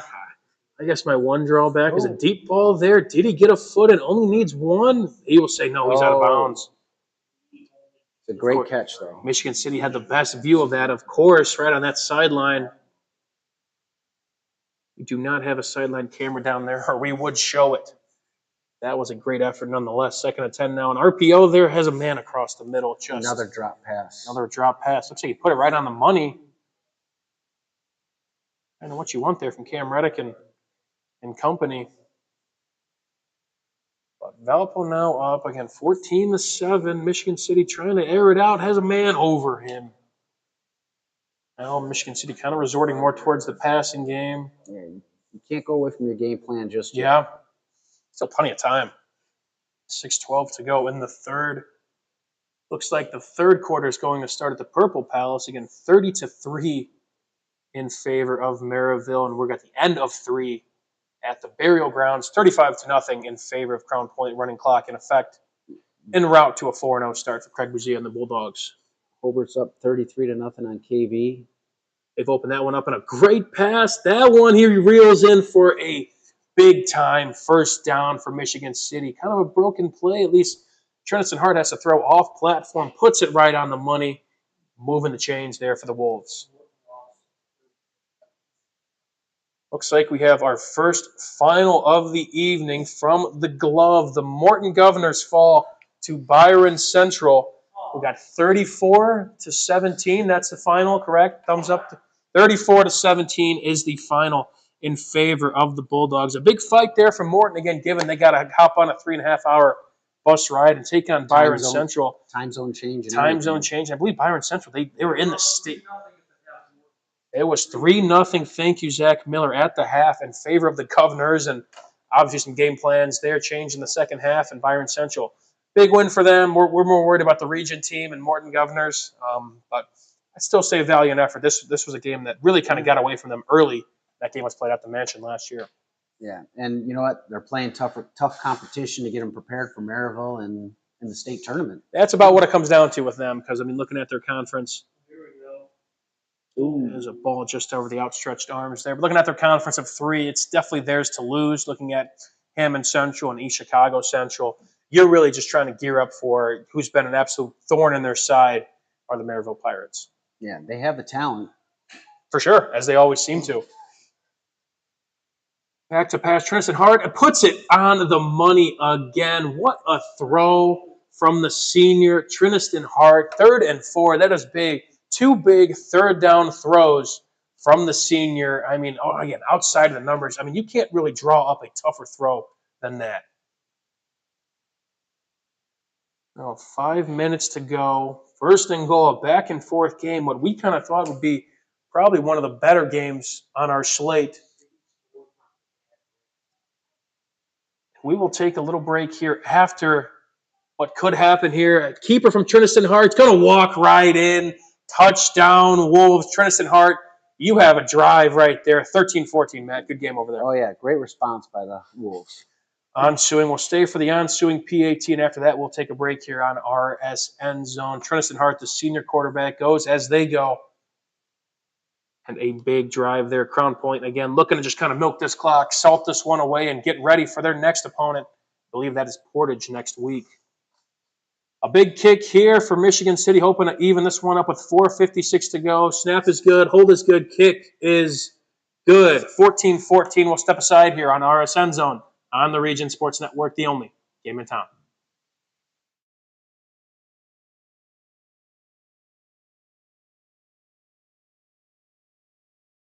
At Strachan Van Til, we believe grocery shopping should be simple. Now, shopping is easier than ever with our new and improved website. Find what you need fast.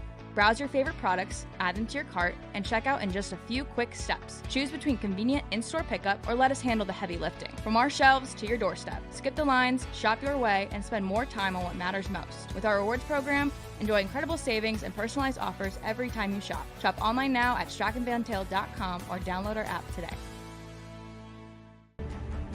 Hi, I'm Crown Company's Lantern Man. If you're a contractor, it's my job to make your insurance coverage simple and affordable. Because I know time is money, I'll come to your business. Certificates and bonds are a snap. Wherever you are, whatever business you're in, we've got you covered.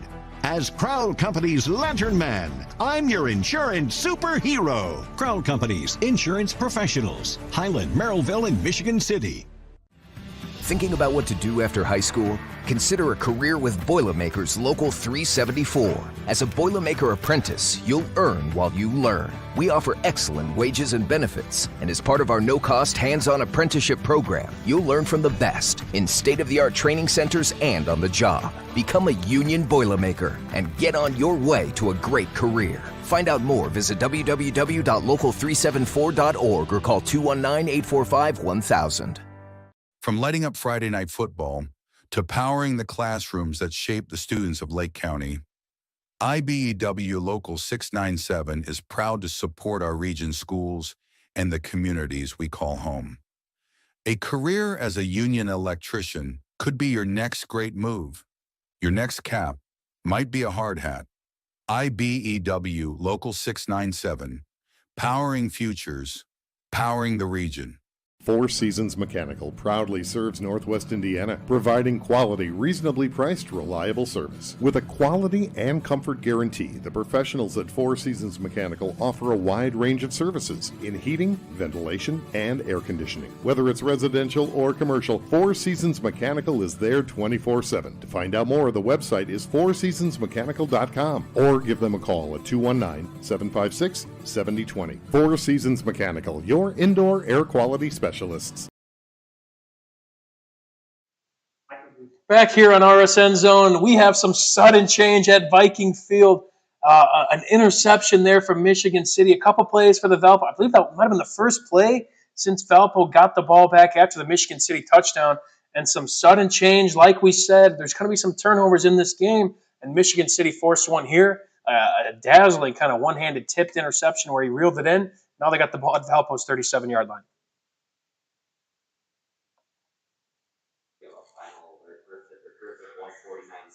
And a final alert from Aaron Svetlin doing a great job on the scoreboard, as well as plenty of others here at Athletic Performance Factory. We got 49-0 in favor of your alma mater over the Boone Grove Wolves. The Griffith Panthers respond very, very well after their loss last week to Lowell. Moving to, I believe they are now 3-1. Yep. We could call that. 3-1. Boone Grove drops to 1-3 after that loss. And they should have should have a very favorable schedule up until Wheeler. That's for sure. And a big run there from Trinison Hart there. Has been just doing just about everything, especially in the second half. But his helmet comes off, and that might have to sit him out for a play. That's one of the worst things as a player, where you got to say, come on, let's buckle the trin strap maybe a little bit tighter. And I don't want to sit out, especially with how he's rolling right now. Yeah, I don't ever remember my helmet coming off. Mine, yeah, no, it was weird. For my junior year, I remember, played East Chicago. Looks like the backup for Michigan City fills in. And I never really had that happen either. I don't know if I had a loose chin strap or some loose ear pads. We played against East Chicago, and my helmet fell off 3 times. And it was just... Must have been hot out. A little bit hot out. It was kind of around this time of the year, and I don't know what happened. I mean, a couple just, in the pile something. Sometimes you got a couple handoffs where it just kind of just slipped its way off pretty much. And I don't know, just one of those weird things. And yeah, it sucks for those players. Hey, you got to come out for a play. And Trinison Hart back in the game, calling his own number already. And that time, Valparaiso snuffs that one out. Big 2nd and 7 there. Crown Point going to be cruising to whatever it could be, 35-0. They're going to still throw the football, trying a back shoulder fade. And a nice effort there on the 3rd and 1. You got to figure 3rd and 1. You kind of have yourself 2 chances there. Yeah, hopefully get a yard. Number 10, the JV quarterback, looks like he's in the game. Third stringer. I don't see his. Trinison Hart there, deep ball, and a jump ball that might be picked, and it is. Ooh. What a play there for Valparaiso. That will be a touchback. Number 31 on the interception. I believe that is Aiden Neals making the play. We'll get the replay on that. Doing a great job over there, Zach Sinelli. Martin Maria with the camera shot, and what a play. Yeah, a little bit underthrown there, and turnovers, the name of the game, right? Makes an incredible interception there.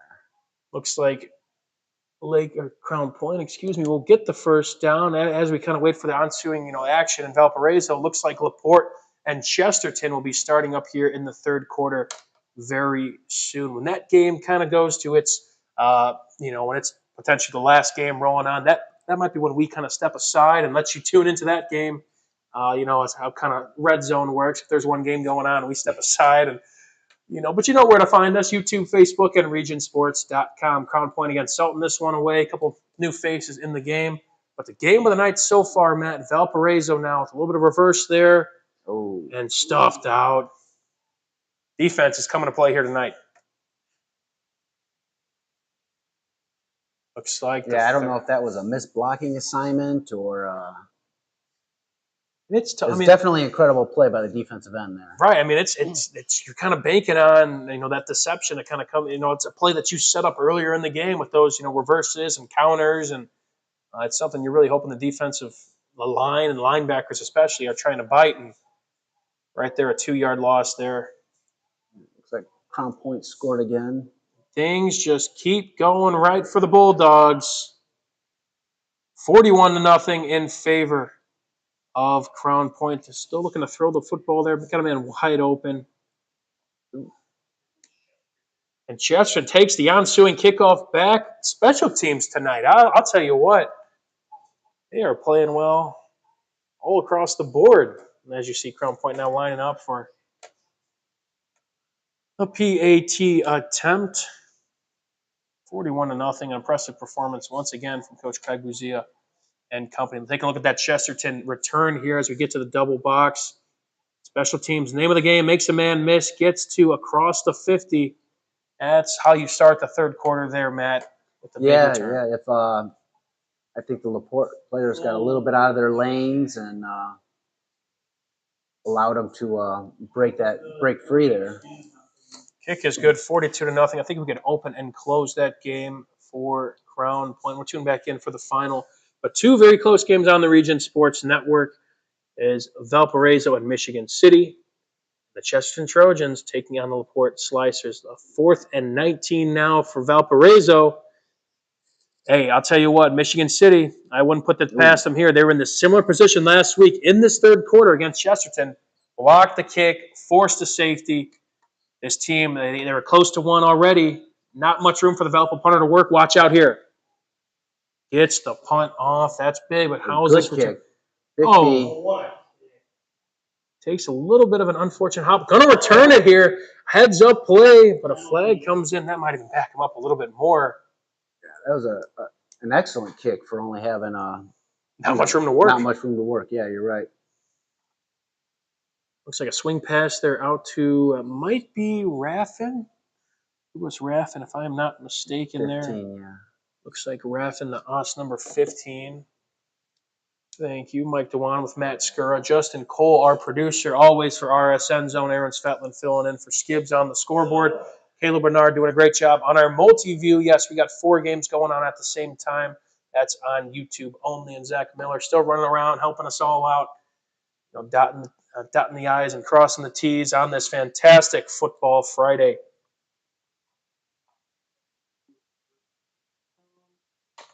Chesterton here again. Look for them to maybe impose their will, especially in the second half, and try and milk the clock in this close game. As now Michigan City taking over after a big defensive stand, and looks like they picked up the flag on that too, which is big. But Michigan City, the name of the game was their rushing offense last week. Have not really seen much success. I've seen it more so with the legs of Trinniston Hart and also through the air. Again, of course, by the aforementioned senior quarterback. 1st and 10 now for the Trojans. Trying to milk this clock away. Already a 2-minute drive after that pretty solid kick return to set them up beyond the 50. Trinniston Hart back to pass there for Michigan City. Has a man open, stays in bounds. That should be enough for a first. As pounding the rock inside is Chesterton. We'll see if they're patient enough to throw those curls all the way downfield.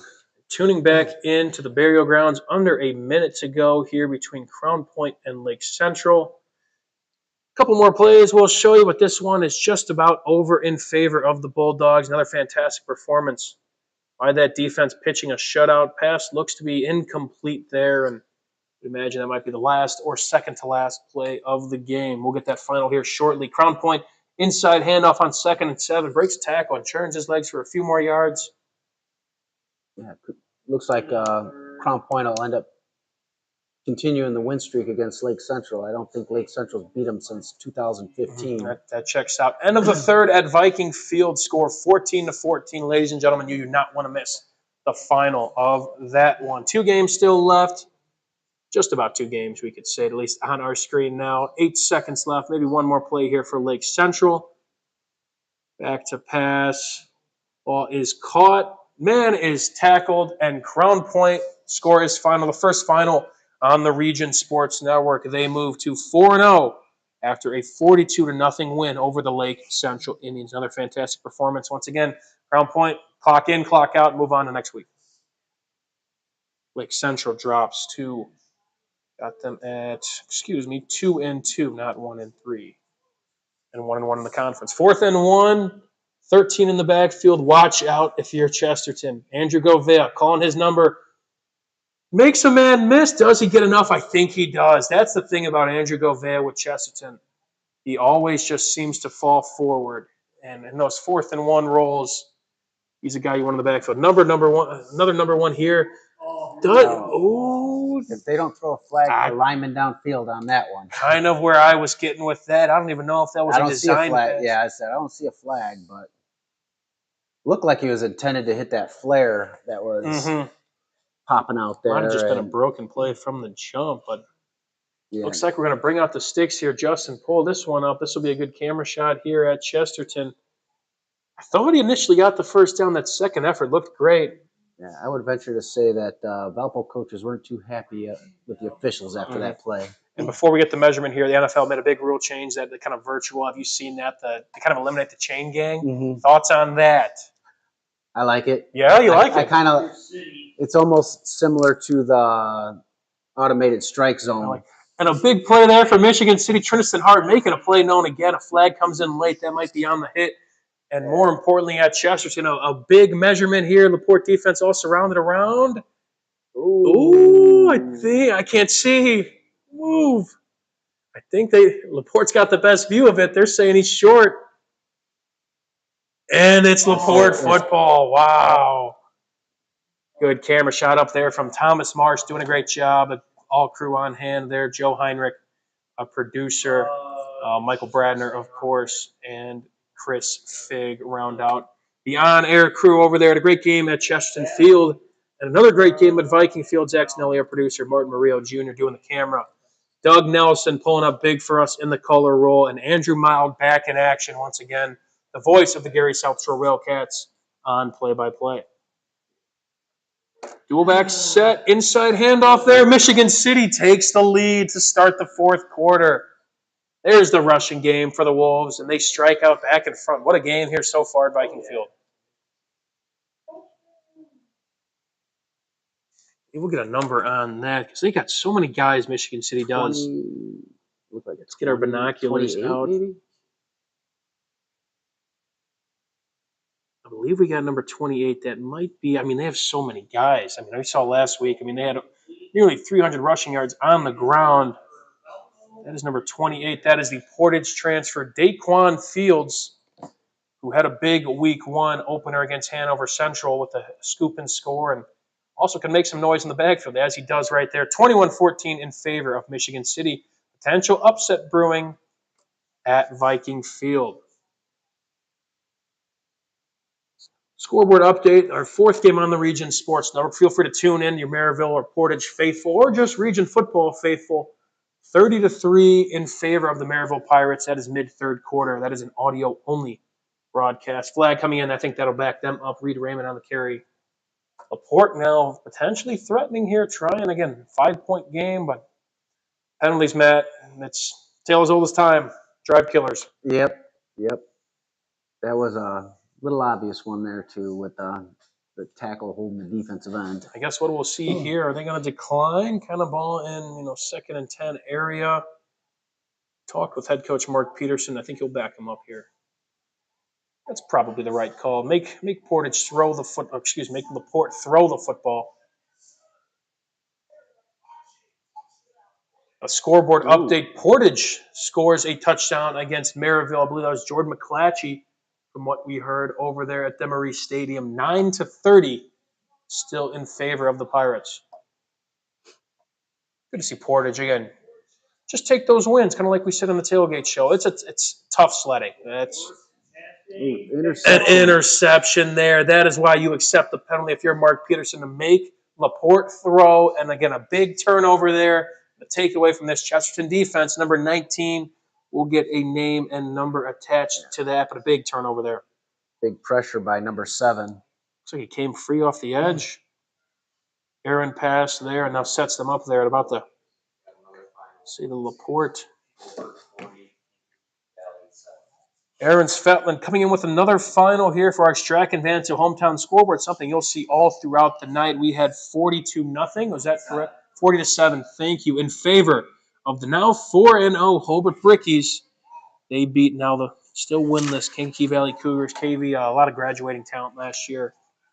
The ball is on the ground. That might be. Oh, we'll see who comes up with that one as I take a look at our scoreboard update. And that's LaPorte football. How about that? Some kind of sloppy football over there at Chesterton. Giving the ball right back. Some momentum is grabbed right back for the Slicer faithful. Oh, see a little flip pass there, a little razzle dazzle. First down for Valpo. Two quarterbacks that could really, really be dynamic and kind of wear that Superman cape, if you will. Yeah, it looked like they were trying to screen pass there, and the quarterback got pressured and just got it away. They do have a flag on the field, and you mentioned kind of the screen pass. When a play breaks down like that, your linemen are kind of already okay. I assume the running back has the football now. I could kind of go out and hit a guy, and that kind of becomes territorial. If you do hold on to the football, then you kind of get into offensive pass interference territory or a legal lineman downfield. Yeah, it all depends on if that running back doesn't sneak down the field too far. Yep. Looks like Bradley Robinson had the interception for Chesterton. I believe Reed Raymond, number 1 from LaPorte Slicers, came up with the football on, I believe that was the very next play. And Chesterton just gave the ball right back to the Slicers. Be sure to stay with eligible man downfield on Valpo. Okay, so that will back them up on that first down play. So be sure to stay with us after these games as well. We'll take a little break and we'll be back for the Region Sports Football wrap-up show. Matt and I will be back here kind of breaking down a couple games. We'll also bring back some guys who will be coming back from their respective games. We'll kind of sit them down and talk some shop about what they saw and maybe kind of break down the slate as well. We'll kind of recap the night, close the book on week 4, and get ready for what will already be week 5. Oh, goodness. Hosick rolling out right, tough throw, and that's incomplete. And yeah, Reed Raymond did come up with the fumble. Number 1 there, a name we'll call a lot, not only for the rest of the season, but next year for the Slicers. I talked about it's already week 4. Did it always fly by quick for you as a player, as a coach? Yes. Yes. I mean, what could you say for those? Those seniors out there, those teen parents. There's so many people that make this possible. What could you kind of say in terms of not taking this time for granted?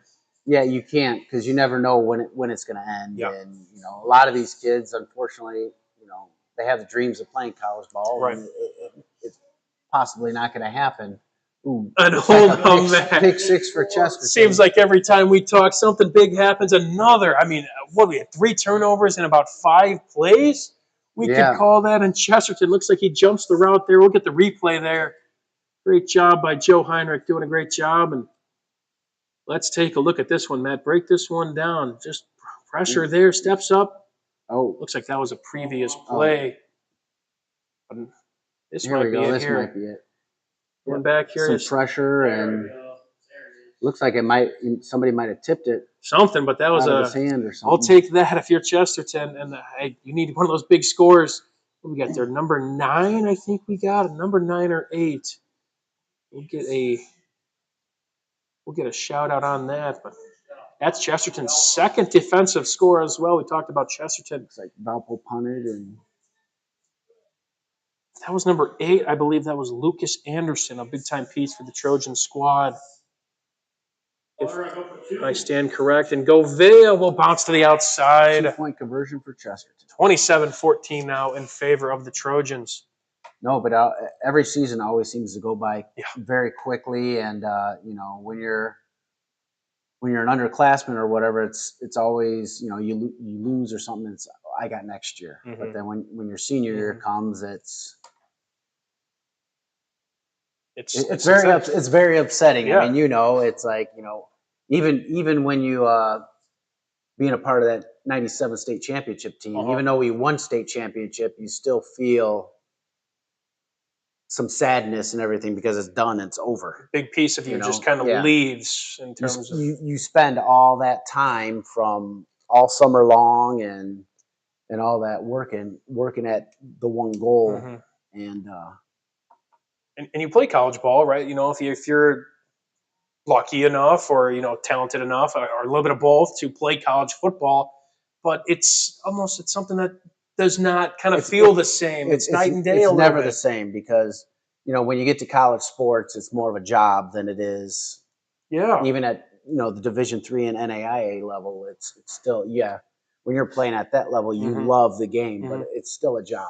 And again, you have to just about your teammates. You have to, although sociable or not, whatever you are as a player, you have to learn a bunch of new teammates. When you may have had guys on your high school team that you've played with since you were in, in elementary you've school. known since kindergarten, Right. yeah. And then you get to college, and you might have one or two kids you went to school with, but you get kids from all over the country, even some places all over the world, right, that you're playing with.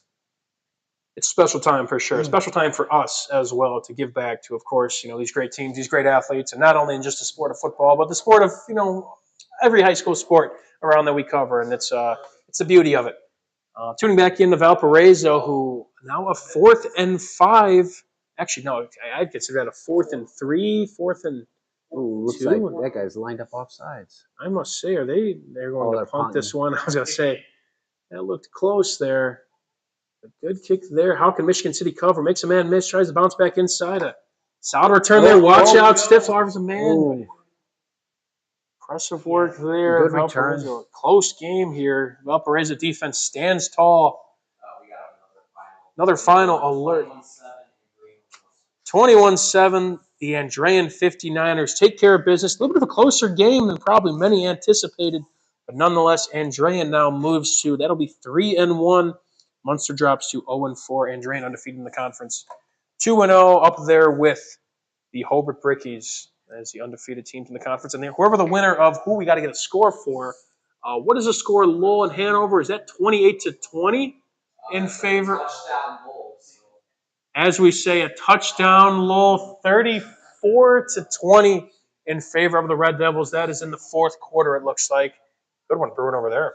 But Lowell, that's a very intriguing game, potentially a trap game against Hanover Central, potentially taking care of business here are the Red Devils.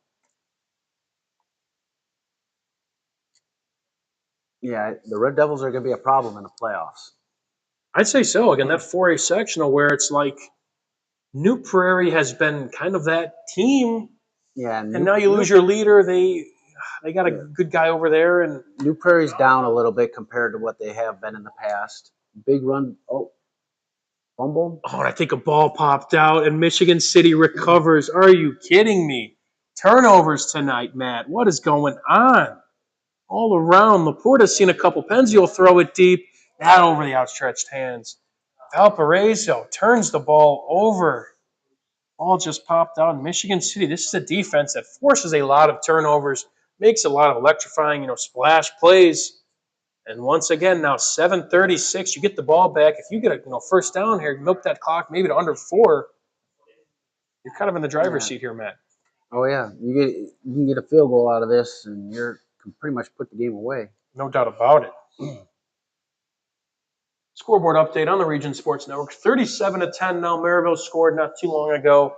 That is still 3 minutes to go in the 3rd quarter. Again, audio-only broadcast over there. Feel free to tune in. That game's going on as well alongside our 3 video broadcasts. A good punt there from Laporte, but time's a ticking, especially against this Chesterton offense that knows a thing or two about milking the clock. And that's what Michigan City hopes to do, given now their new 1st and 10. Big sudden change, though. Wouldn't mind this is the time to potentially take a shot here. Snap back, Hart back to throw. Good protection. Gets a man in his face. Has a man deep. Takes a shot, and there it is. Michigan City. Touchdown, Wolves. How about it? That's the time where you take that kill shot. And sure enough, Trinniston Hart drops it right in the bucket. Go up and go again. I believe that's who. I think it is out wide. I just want to get the proper number 6, though, out there. And you guessed it, Zaire McKinney, top 5 receiver by yardage in the area. And he will add to that total. And what is a big touchdown late in the 4th quarter. Yeah, definitely. With almost 7 minutes left in the game, you really can't go into a shell and just try and run 3 times and punt, and rely on your defense. Right. I guess the good thing about Valparaiso's offense is they're No good.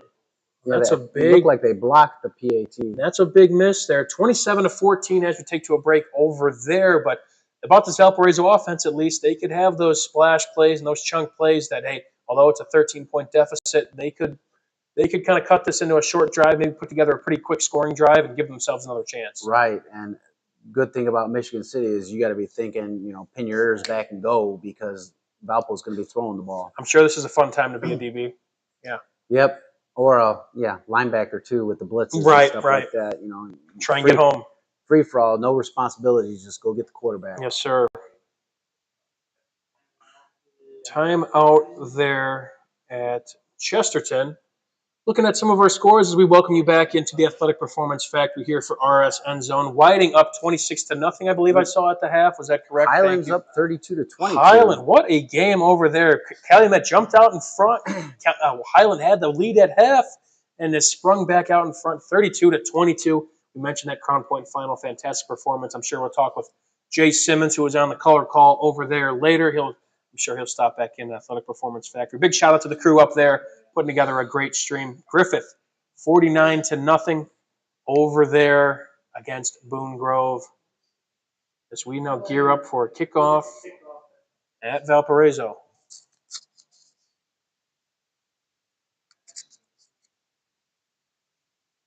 What kind of pooch kick? Nicely grabbed there and returned by Valparaiso. This is a good place to start. And so far, they do just that, just south of the 50-yard line. That's a way to kind of make that drive a little bit shorter, but hang on. Penalty on the field. They're probably going to call a holding on Valpo there. I would say, when you have a flag coming off on a special teams play, chances are it's probably against you making the return. Boy, it rolls out, finds a man. That should be enough for a first down. Nice job there by the sophomore who you mentioned. It's kind of, when you're in a situation like that with Chesterton, you got a young guy who you're really trying to kind of get acclimated to Friday Night Lights. And I'm sure we can expect over the course of the season to kind of have Chesterton take the reins off of Hunter Boyd and open up a little bit more of a passing game. Yeah, he's had a few, what really helps is if they can get the run game going and the play action and he's not pressured to just sit back and throw the ball all day. That big return for Valparaiso is a holding call, so they're going to be walking it back, and they'll probably start. Looks like they're going to be going inside the 30, inside the 25. Starting that one, that's going to be a tough start for Valparaiso, who especially really trying to score efficiently here. Another flag there at Chesterton. Face mask call. They'll be walking that down in favor of the Trojans. Just under 3 minutes to go there in that one. Well, they're in the third still there. Still in the third. That 7:30 kick has, it has kind of messed up all of our times here a little bit. But back in the day, all the games used to start at 7:30. Really? Yeah. Huh. It was a constant huge adjustment to start games at 7 o'clock. Interesting. I did not know that. 7:30 start time. Thoughts on that? I guess that's all you know, right? Yeah. So it's give yourself 30 more minutes to rest. It's a bigger difference when you start playing like traveling farther and you get to the Eastern time zones where you're playing. More likely your game's going to start at 6 o'clock your time, 7 o'clock their time because they give that half hour leeway or whatever. Learned something new today. 7:30 start time. Yeah, I don't hate it. It's and a lot of those farther games weren't played on Friday night. They were played on Saturdays. Yeah, I guess they're in the playoffs, yeah. Semi-states, regionals, and stuff like that. It's fun stuff. A big pass there from Valparaiso. Gets out of bounds as well. Stops the clock at 1st and 10 there. Nice throw there from Kellen Hosick, senior quarterback. We tune back in at Chesterton High School. Really trying to milk this clock away. Just got another flag on the field potential. Looks like they're backing up 5 yards, but got the first down off of a face mask penalty. Chesterton defense especially. 2 touchdowns in this game, a scoop and score and a pick 6 here in the third quarter. Looking to keep this clock rolling.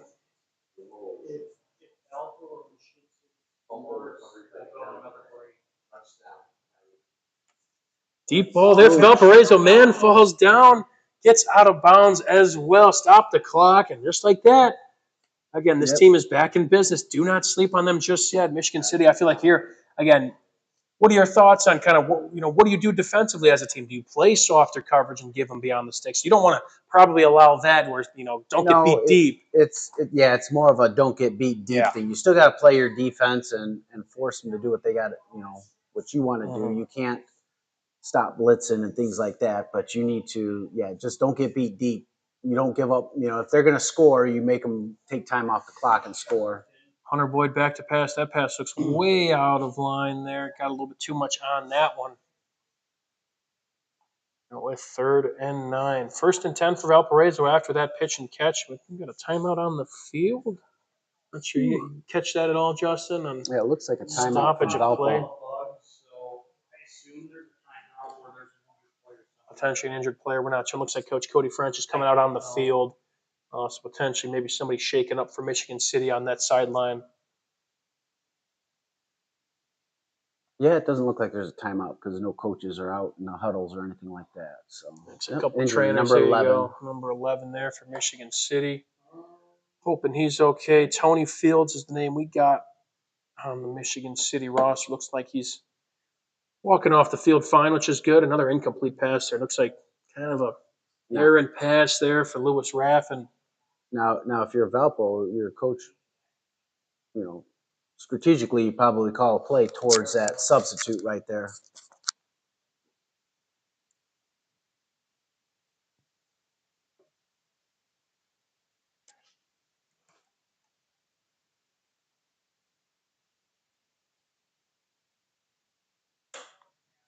Looks like another timeout there at Valparaiso. Official timeout. We got a final as well on our Strack and Vanceville hometown scoreboard. 35-20, the Lowell Red Devils move to unbeaten in the conference. Say it ain't so. 35-20, Lowell moves to 3-1. I believe we got them at. Their one loss is to Crown Point. Yeah, I mean, which isn't a bad loss. No, not at all. The Lowell revenge tour here. So we say, right? Hanover Central drops to the 1-3. Their one win coming against Highland last week. Lowell also unbeaten in the conference, 2-0. Now only that number gets smaller in terms of unbeatens in the conference. That number is now 3 teams, 3-horse race potentially for the NCC crown. The Lowell Red Devils, the Andrean 59ers, and the Hobart Brickies, all 2-0. And still have to play each other, of course. Yes. Well, looks like Reed Raymond there lost his footing. Scoreboard update, Maryville and Portage now entering the 4th quarter. That game's on the Region Sports Network, the radio-only broadcast, 37-10 in favor of Maryville. Back at Valparaiso High School, Kellen Hosick finds a man across the middle, breaks a tackle. See ya in the end zone, touchdown Vikings. That was a quick one. And how much time did that take off the clock? I think they started about 6:30, 6:40. Less than a minute. We can get a number on that. That would be fantastic. We'll get a replay here as well. A nicely thrown football. I believe that's number 18. I believe that is, I think I have the name, but let me double check. Got to give credit where credit is due, but what I will say is Kellen Hosick, man, that drive, got down the field very, very quickly and hooked up with number 18, Jimmy Parisi, the junior wide receiver, who's come along strong in his first year in his elevated role. And a big PAT. I hope they didn't let Michigan City walk in that easily without a penalty. And sure enough, that might have been an offsides there. Yeah, I didn't see any of the green guys move unless somebody they'll just decline the penalty there, and they'll move a half yard anyway.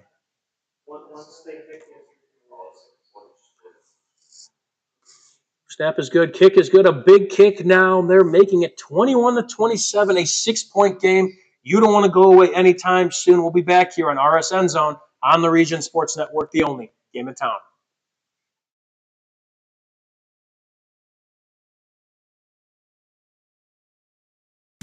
Old Man Winter is just around the corner, and that means temperatures will soon begin to drop. And a region winter is not the time to be left out in the cold. The professionals at Economy Electric Heating and Cooling can tune up that old furnace or install a new unit that can last for years. Your family deserves to stay comfortable this winter, and with 24/7 emergency service, comfort is just a phone call away. Economy Electric Heating and Cooling, 219-923-4441. Or for more info, the website is forajobdoneright.com.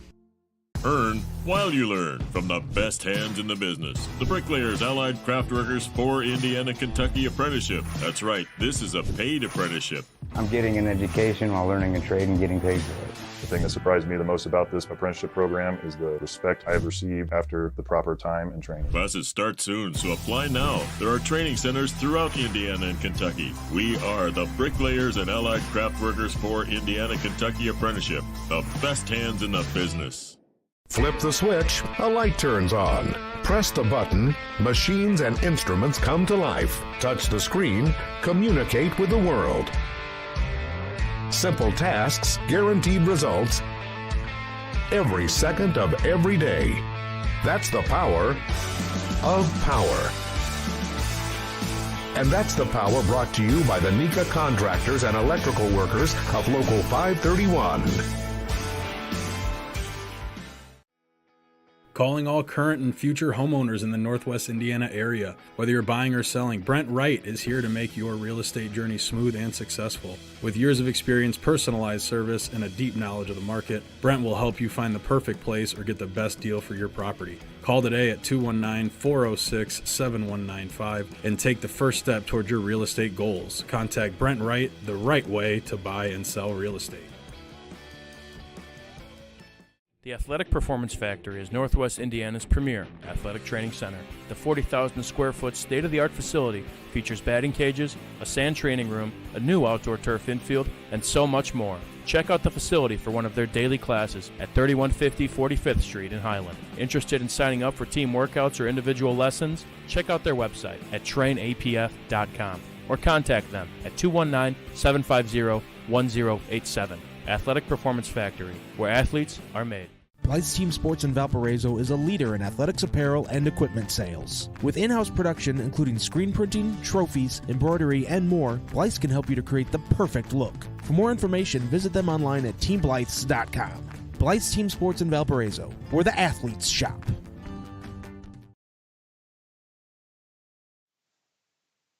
Mike DeWan, Matt Skura, Justin Cole, our producer here at RSN Zone, Michigan City. Don't look now, they're driving. Trinniston Hart, though, a good play there from Valparaiso. Had a big pitch and catch there. Also got a final here on the Region Sports Network. Hit me. 31-30, a big game there. Highland shocks the Calumet Warriors, unbeaten no more. The Highland Trojans get the big win. 31-30, big win, signature win for Coach Ben Gafford in year two. Yes, that's definitely a big win for the Trojans. Started the fourth quarter at Chesterton.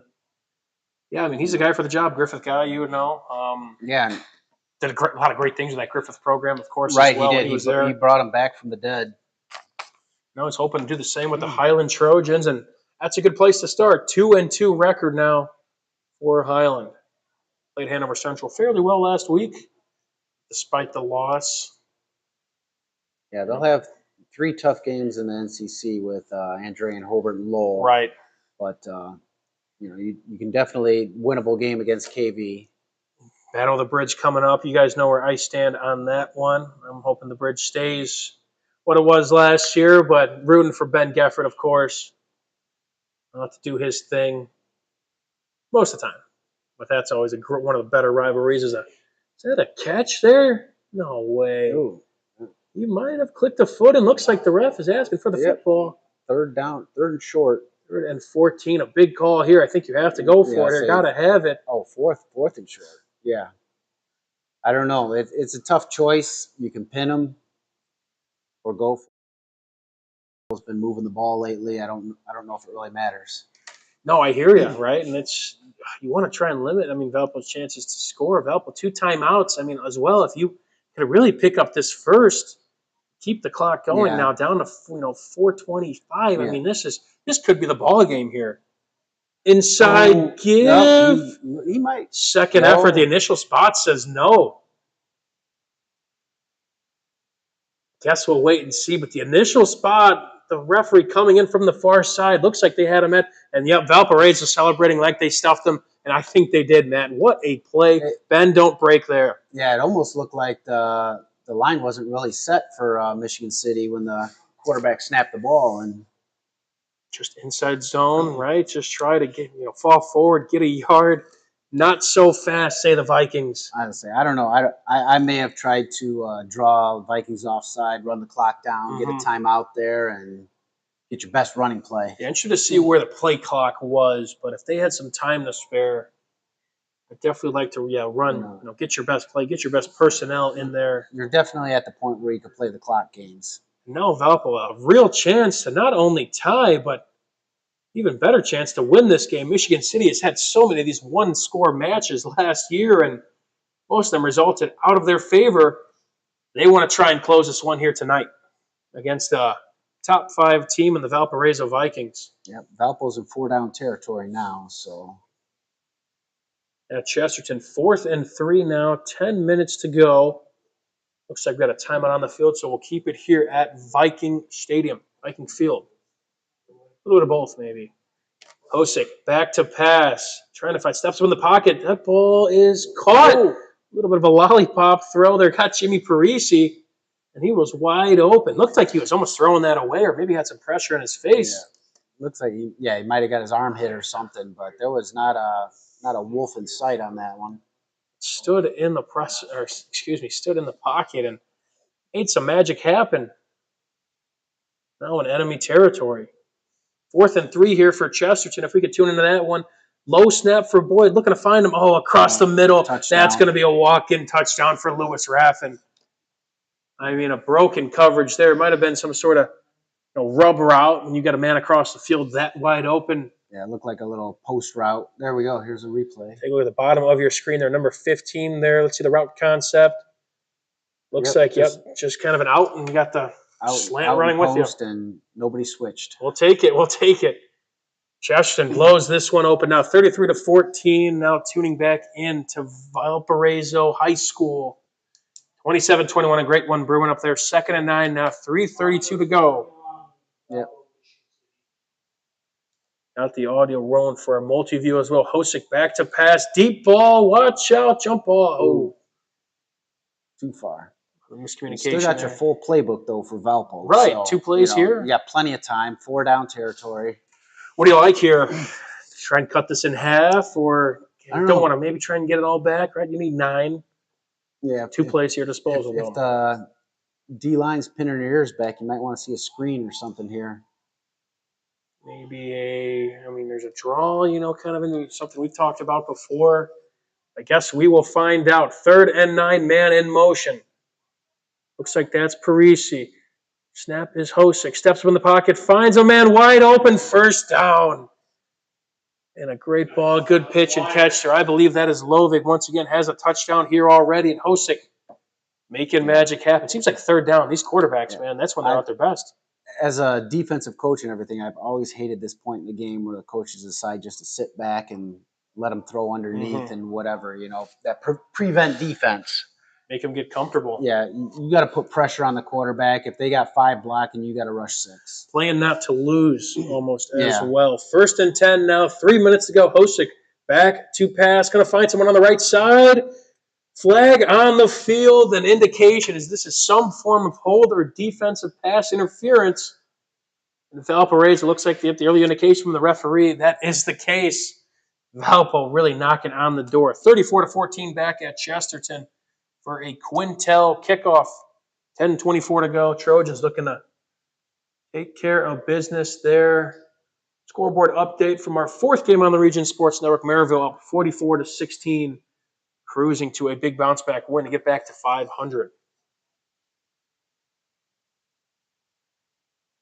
The call on the field at Viking Stadium is pass interference against the Wolves. Valpo in business.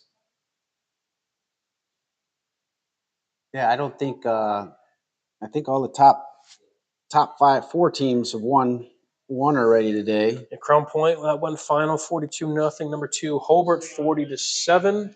Wheeler won, so I mean, not much shakeup so far. 1st and 10 has a man open in the flat, trying to make a man miss.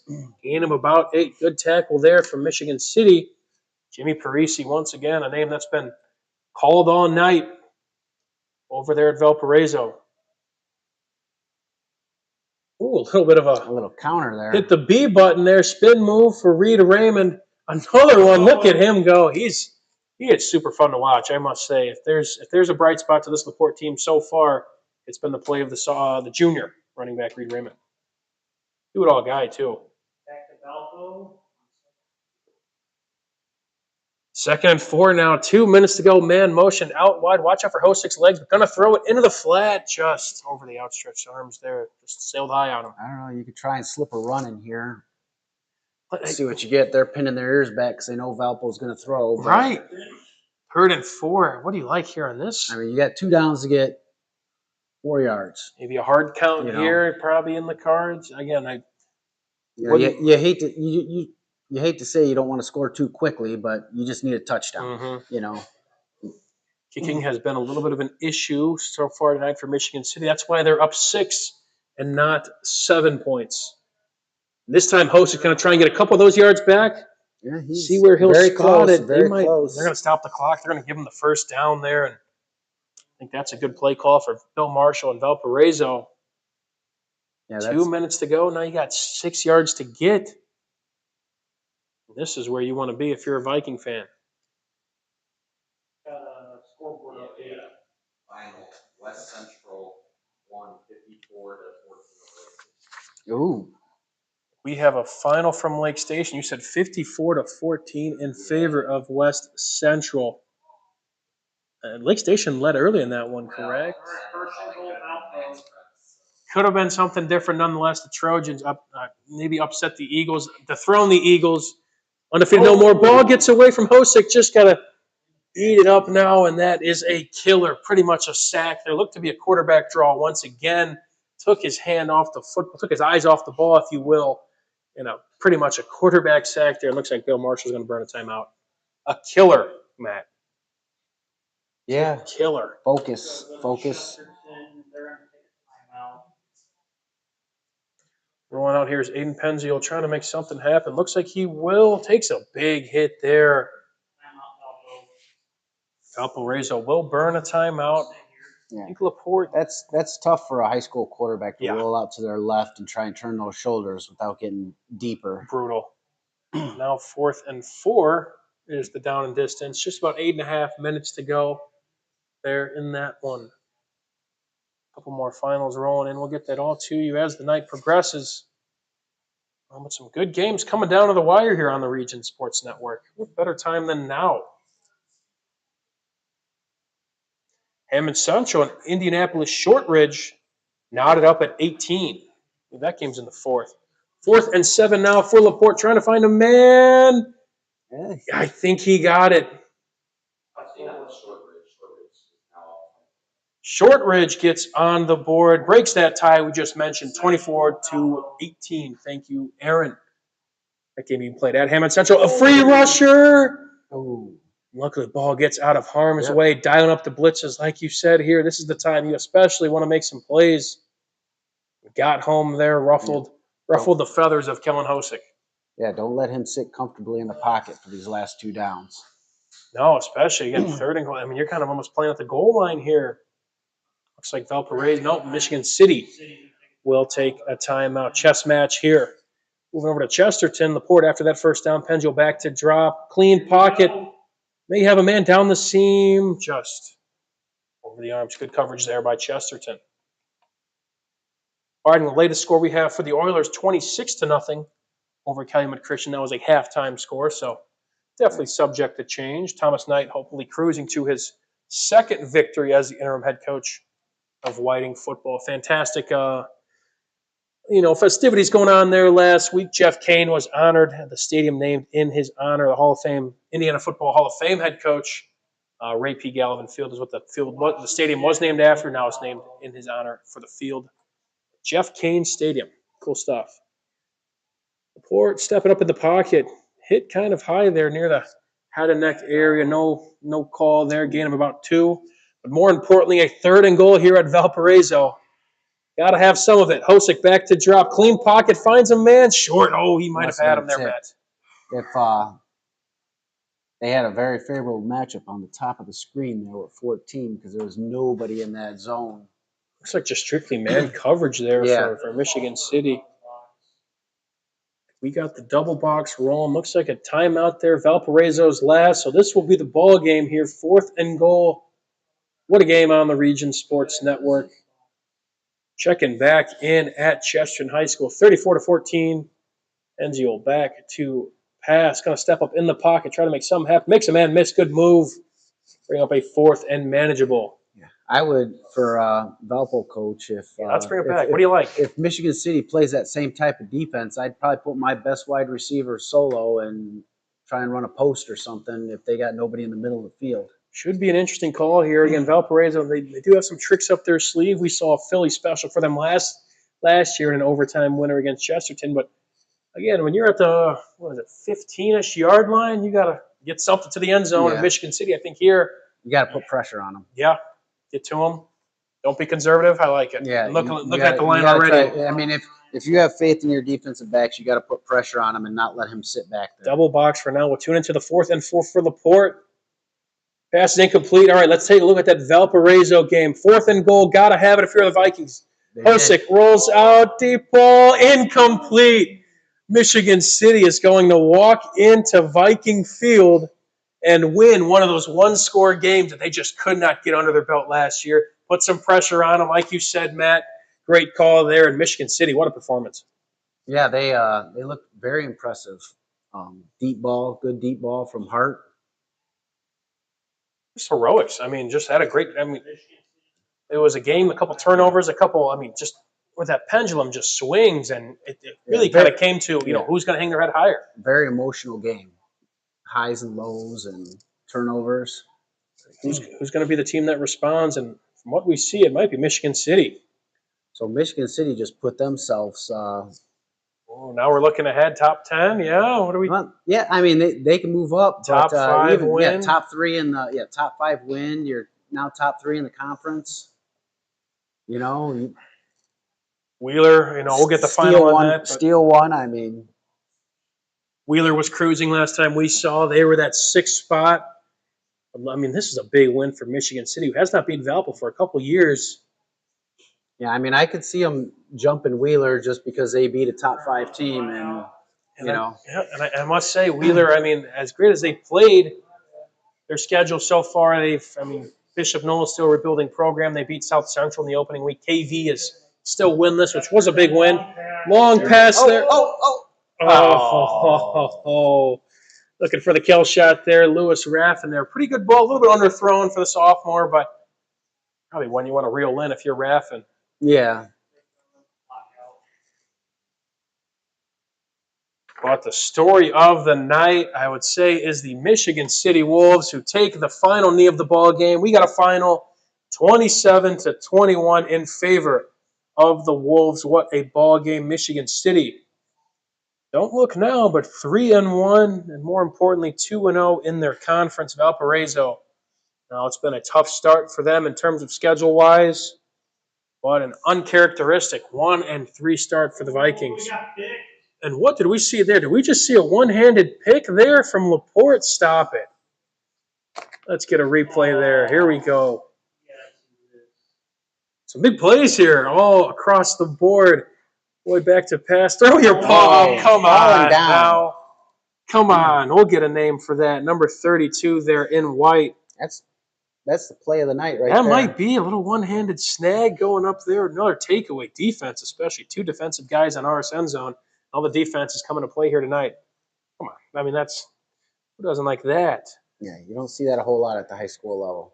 You see that on the offensive side with the one-handed catch. Jack Borelli is the name we have listed for number 32. And we'll stay for this Laporte drive, but after this, you guys are going to have to tune into the stream yourself. As that ball gets out of harm's way. Could have been caught, could have been reeled in. A game that is progressing near a final. Portage putting up some points, but Maryville still up in front, 44-23 with under 6 to go. Back here at the Athletic Performance Factory. Thank you all once again for joining us. We're showing the replay. Yes, that's more important than bringing it back here. What a play as Laporte now trying. There we go. Now we are back here on the Region Sports Network. Matt Skura, Mike DeWan here, Justin Cole doing all the dials as he always does. And look alongside us, we also have the The Strack and Van Til hometown scoreboard here alongside us. We'll get some more finals coming in. Doing a great job all around. Back here at Chesterton High School, rolling out left, going to bounce out back right, and not much going on. Jay Simmons is in the house, ladies and gentlemen. We'll probably talk with him. You see him on our screen. He'll be with us for the wrap-up show. Coming back from a Crown Point Lake Central game that was all Crown Point. 42-0 was the final in that one. Again, the second final on the Region Sports Network. 27-21 in favor of Michigan City. Yeah, I mean, you don't like to talk about moral victories so much, but Portage putting up 23 points on Maryville, who has a very strong defense. And you don't know how many of those points are put up against the second team, but still they're scoring points. Right, and it's something you got to snowball in the next week for sure. Yeah, you can carry that into next week, and it helps build the program, get those kids confidence. All right, 3rd and 13 here. LaPorte got to have it late in the fourth quarter already. Ball gets away. Ball gets out of bounds. I suppose we could stay for this 4th and a country mile here for LaPorte. But yeah, no, I'd say the story of the night. Obviously, we'll talk more about it later. But Michigan City, a big win for Portage. Yeah, it's an uphill battle when you got to go to Maryville to take on a team like that. But good to see them put up some points. But Maryville, obviously, it's a tough team you want to run into after a potentially a Doolin decider. Yeah, in that game against Crown Point. For the as good as the Maryville running backs are, they put up they threw over 400 yards against Crown Point. If they can put that all together, they're going to be a very dangerous team come playoff time. They got a stud in Michael Hill Jr., the Mount Carmel transfer, came to Maryville. Only played in the game last year due to eligibility and kind of the rules that go into that. But he is going to be a stud and only a junior. LaPorte 4th and 28, and Chesterton gets home for that one. They're going to be hoping to cruise to a win there. We are going to step aside. We're actually going to call it here on RSN Zone. If you want to watch more of either the Maryville Pirates, how that game finishes out, as well as the LaPorte Slicer game against the Chesterton Trojans, feel free to check us out on Facebook, YouTube, IHSAA Champions Network, and RegionSports.com. We'll be back with the Region Sports Football Wrap-Up Show. This has been RSN Zone on the Region Sports Network, the only game in town.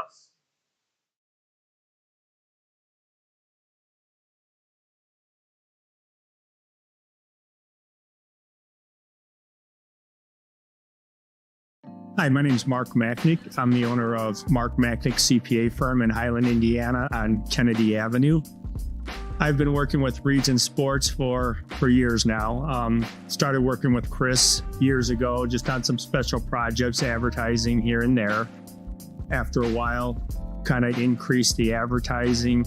Mainly was doing it for the community involvement. It's such a great network and program they do with the high school sports. But as time went by, I started getting on there more frequently. And then the phone starts ringing. And I was getting calls all the time from people. Hey, I saw your ad on so-and-so football game. I saw your ad on a basketball game. And it's really helped my business. It's increased the volume. We're a tight community in Northwest Indiana, sports-wise, and just a lot of community involvement. So that's mainly why I got into it. Yeah, I remember watching one game. It was a basketball game, and I think there was a little bit of an altercation. And as the altercation was happening, my ad was right on the bottom, and someone typed in, "I wonder what Mark Machnick's thinking right now." And I was thinking, "Wow, this is awesome." It's really been a great feature for my business. It's the only advertising I do. I don't advertise anywhere else other than Region Sports. It's for the business, but mainly for the involvement with the community. I played high school baseball here in Highland, and ever since I've been advertising on Region Sports, a lot of my old coaches are now my clients. A lot of my old teammates come in here. My recommendation, if you're a business here in Northwest Indiana, I think Region Sports is, for your money, it's one of the best places that you can advertise. I mean, I can advertise on billboards. I could do anywhere I want to. And I choose Region Sports mainly because I get a lot of feedback, especially on the high school level. A lot of the parents, if they can't make a game, they're watching it online. They're watching a replay, the grandparents. So it's done wonders for my business, and it's my go-to for advertising. It's the only spot I would advertise. So if you're If you're a business owner in the area, really look into advertising on Region Sports. It's going to be well worth your money, and you'll make tenfold on what you're spending. Region Sports Network, they're the only game in town, but they're more than just a game.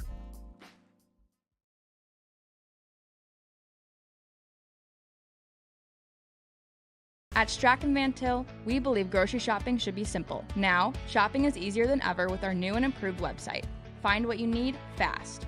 Browse your favorite products, add them to your cart, and check out in just a few quick steps. Choose between convenient in-store pickup or let us handle the heavy lifting. From our shelves to your doorstep, skip the lines, shop your way, and spend more time on what matters most. With our rewards program, enjoy incredible savings and personalized offers every time you shop. Shop online now at strachanvantil.com or download our app today. Hi, I'm Crowd Company's Lantern Man. If you're a contractor, it's my job to make your insurance coverage simple and affordable. Because I know time is money, I'll come to your business. Certificates and bonds are a snap. Wherever you are, whatever business you're in, we've got you covered. As Crowd Company's Lantern Man, I'm your insurance superhero. Crowd Companies, insurance professionals. Highland, Merrillville, and Michigan City. Thinking about what to do after high school? Consider a career with Boilermakers Local 374. As a Boilermaker apprentice, you'll earn while you learn. We offer excellent wages and benefits, and as part of our no-cost hands-on apprenticeship program, you'll learn from the best in state-of-the-art training centers and on the job. Become a union Boilermaker and get on your way to a great career. Find out more, visit www.local374.org or call 219-845-1000. From lighting up Friday night football to powering the classrooms that shape the students of Lake County, IBEW Local 697 is proud to support our region's schools and the communities we call home. A career as a union electrician could be your next great move. Your next cap might be a hard hat. IBEW Local 697, powering futures, powering the region. Four Seasons Mechanical proudly serves Northwest Indiana, providing quality, reasonably priced, reliable service. With a quality and comfort guarantee, the professionals at Four Seasons Mechanical offer a wide range of services in heating, ventilation, and air conditioning. Whether it's residential or commercial, Four Seasons Mechanical is there 24/7. To find out more, the website is fourseasonsmechanical.com or give them a call at 219-756-7020. Four Seasons Mechanical, your indoor air quality specialist.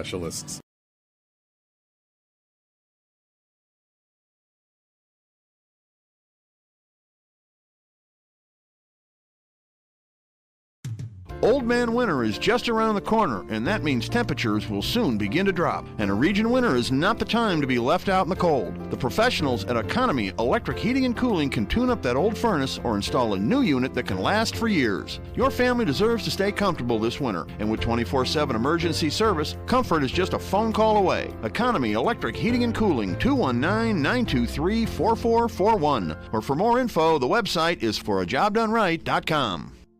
Earn while you learn from the best hands in the business. The Bricklayers Allied Craft Workers for Indiana, Kentucky Apprenticeship. That's right, this is a paid apprenticeship. I'm getting an education while learning a trade and getting paid for it. The thing that surprised me the most about this apprenticeship program is the respect I have received after the proper time and training. Classes start soon, so apply now. There are training centers throughout Indiana and Kentucky. We are the Bricklayers and Allied Craft Workers for Indiana, Kentucky Apprenticeship. The best hands in the business. Flip the switch, a light turns on. Press the button, machines and instruments come to life. Touch the screen, communicate with the world. Simple tasks, guaranteed results, every second of every day. That's the power of power. And that's the power brought to you by the NECA contractors and electrical workers of Local 531. Calling all current and future homeowners in the Northwest Indiana area. Whether you're buying or selling, Brent Wright is here to make your real estate journey smooth and successful. With years of experience, personalized service, and a deep knowledge of the market, Brent will help you find the perfect place or get the best deal for your property. Call today at 219-406-7195 and take the first step toward your real estate goals. Contact Brent Wright, the right way to buy and sell real estate.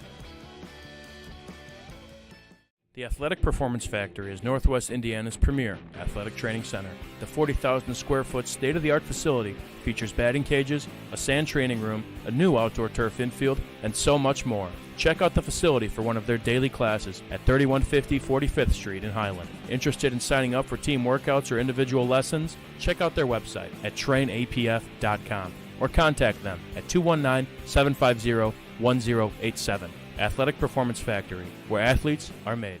Blythe's Team Sports in Valparaiso is a leader in athletics apparel and equipment sales. With in-house production including screen printing, trophies, embroidery, and more, Blythe's can help you to create the perfect look.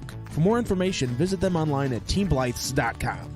Blythe's Team Sports in Valparaiso, where the athletes shop.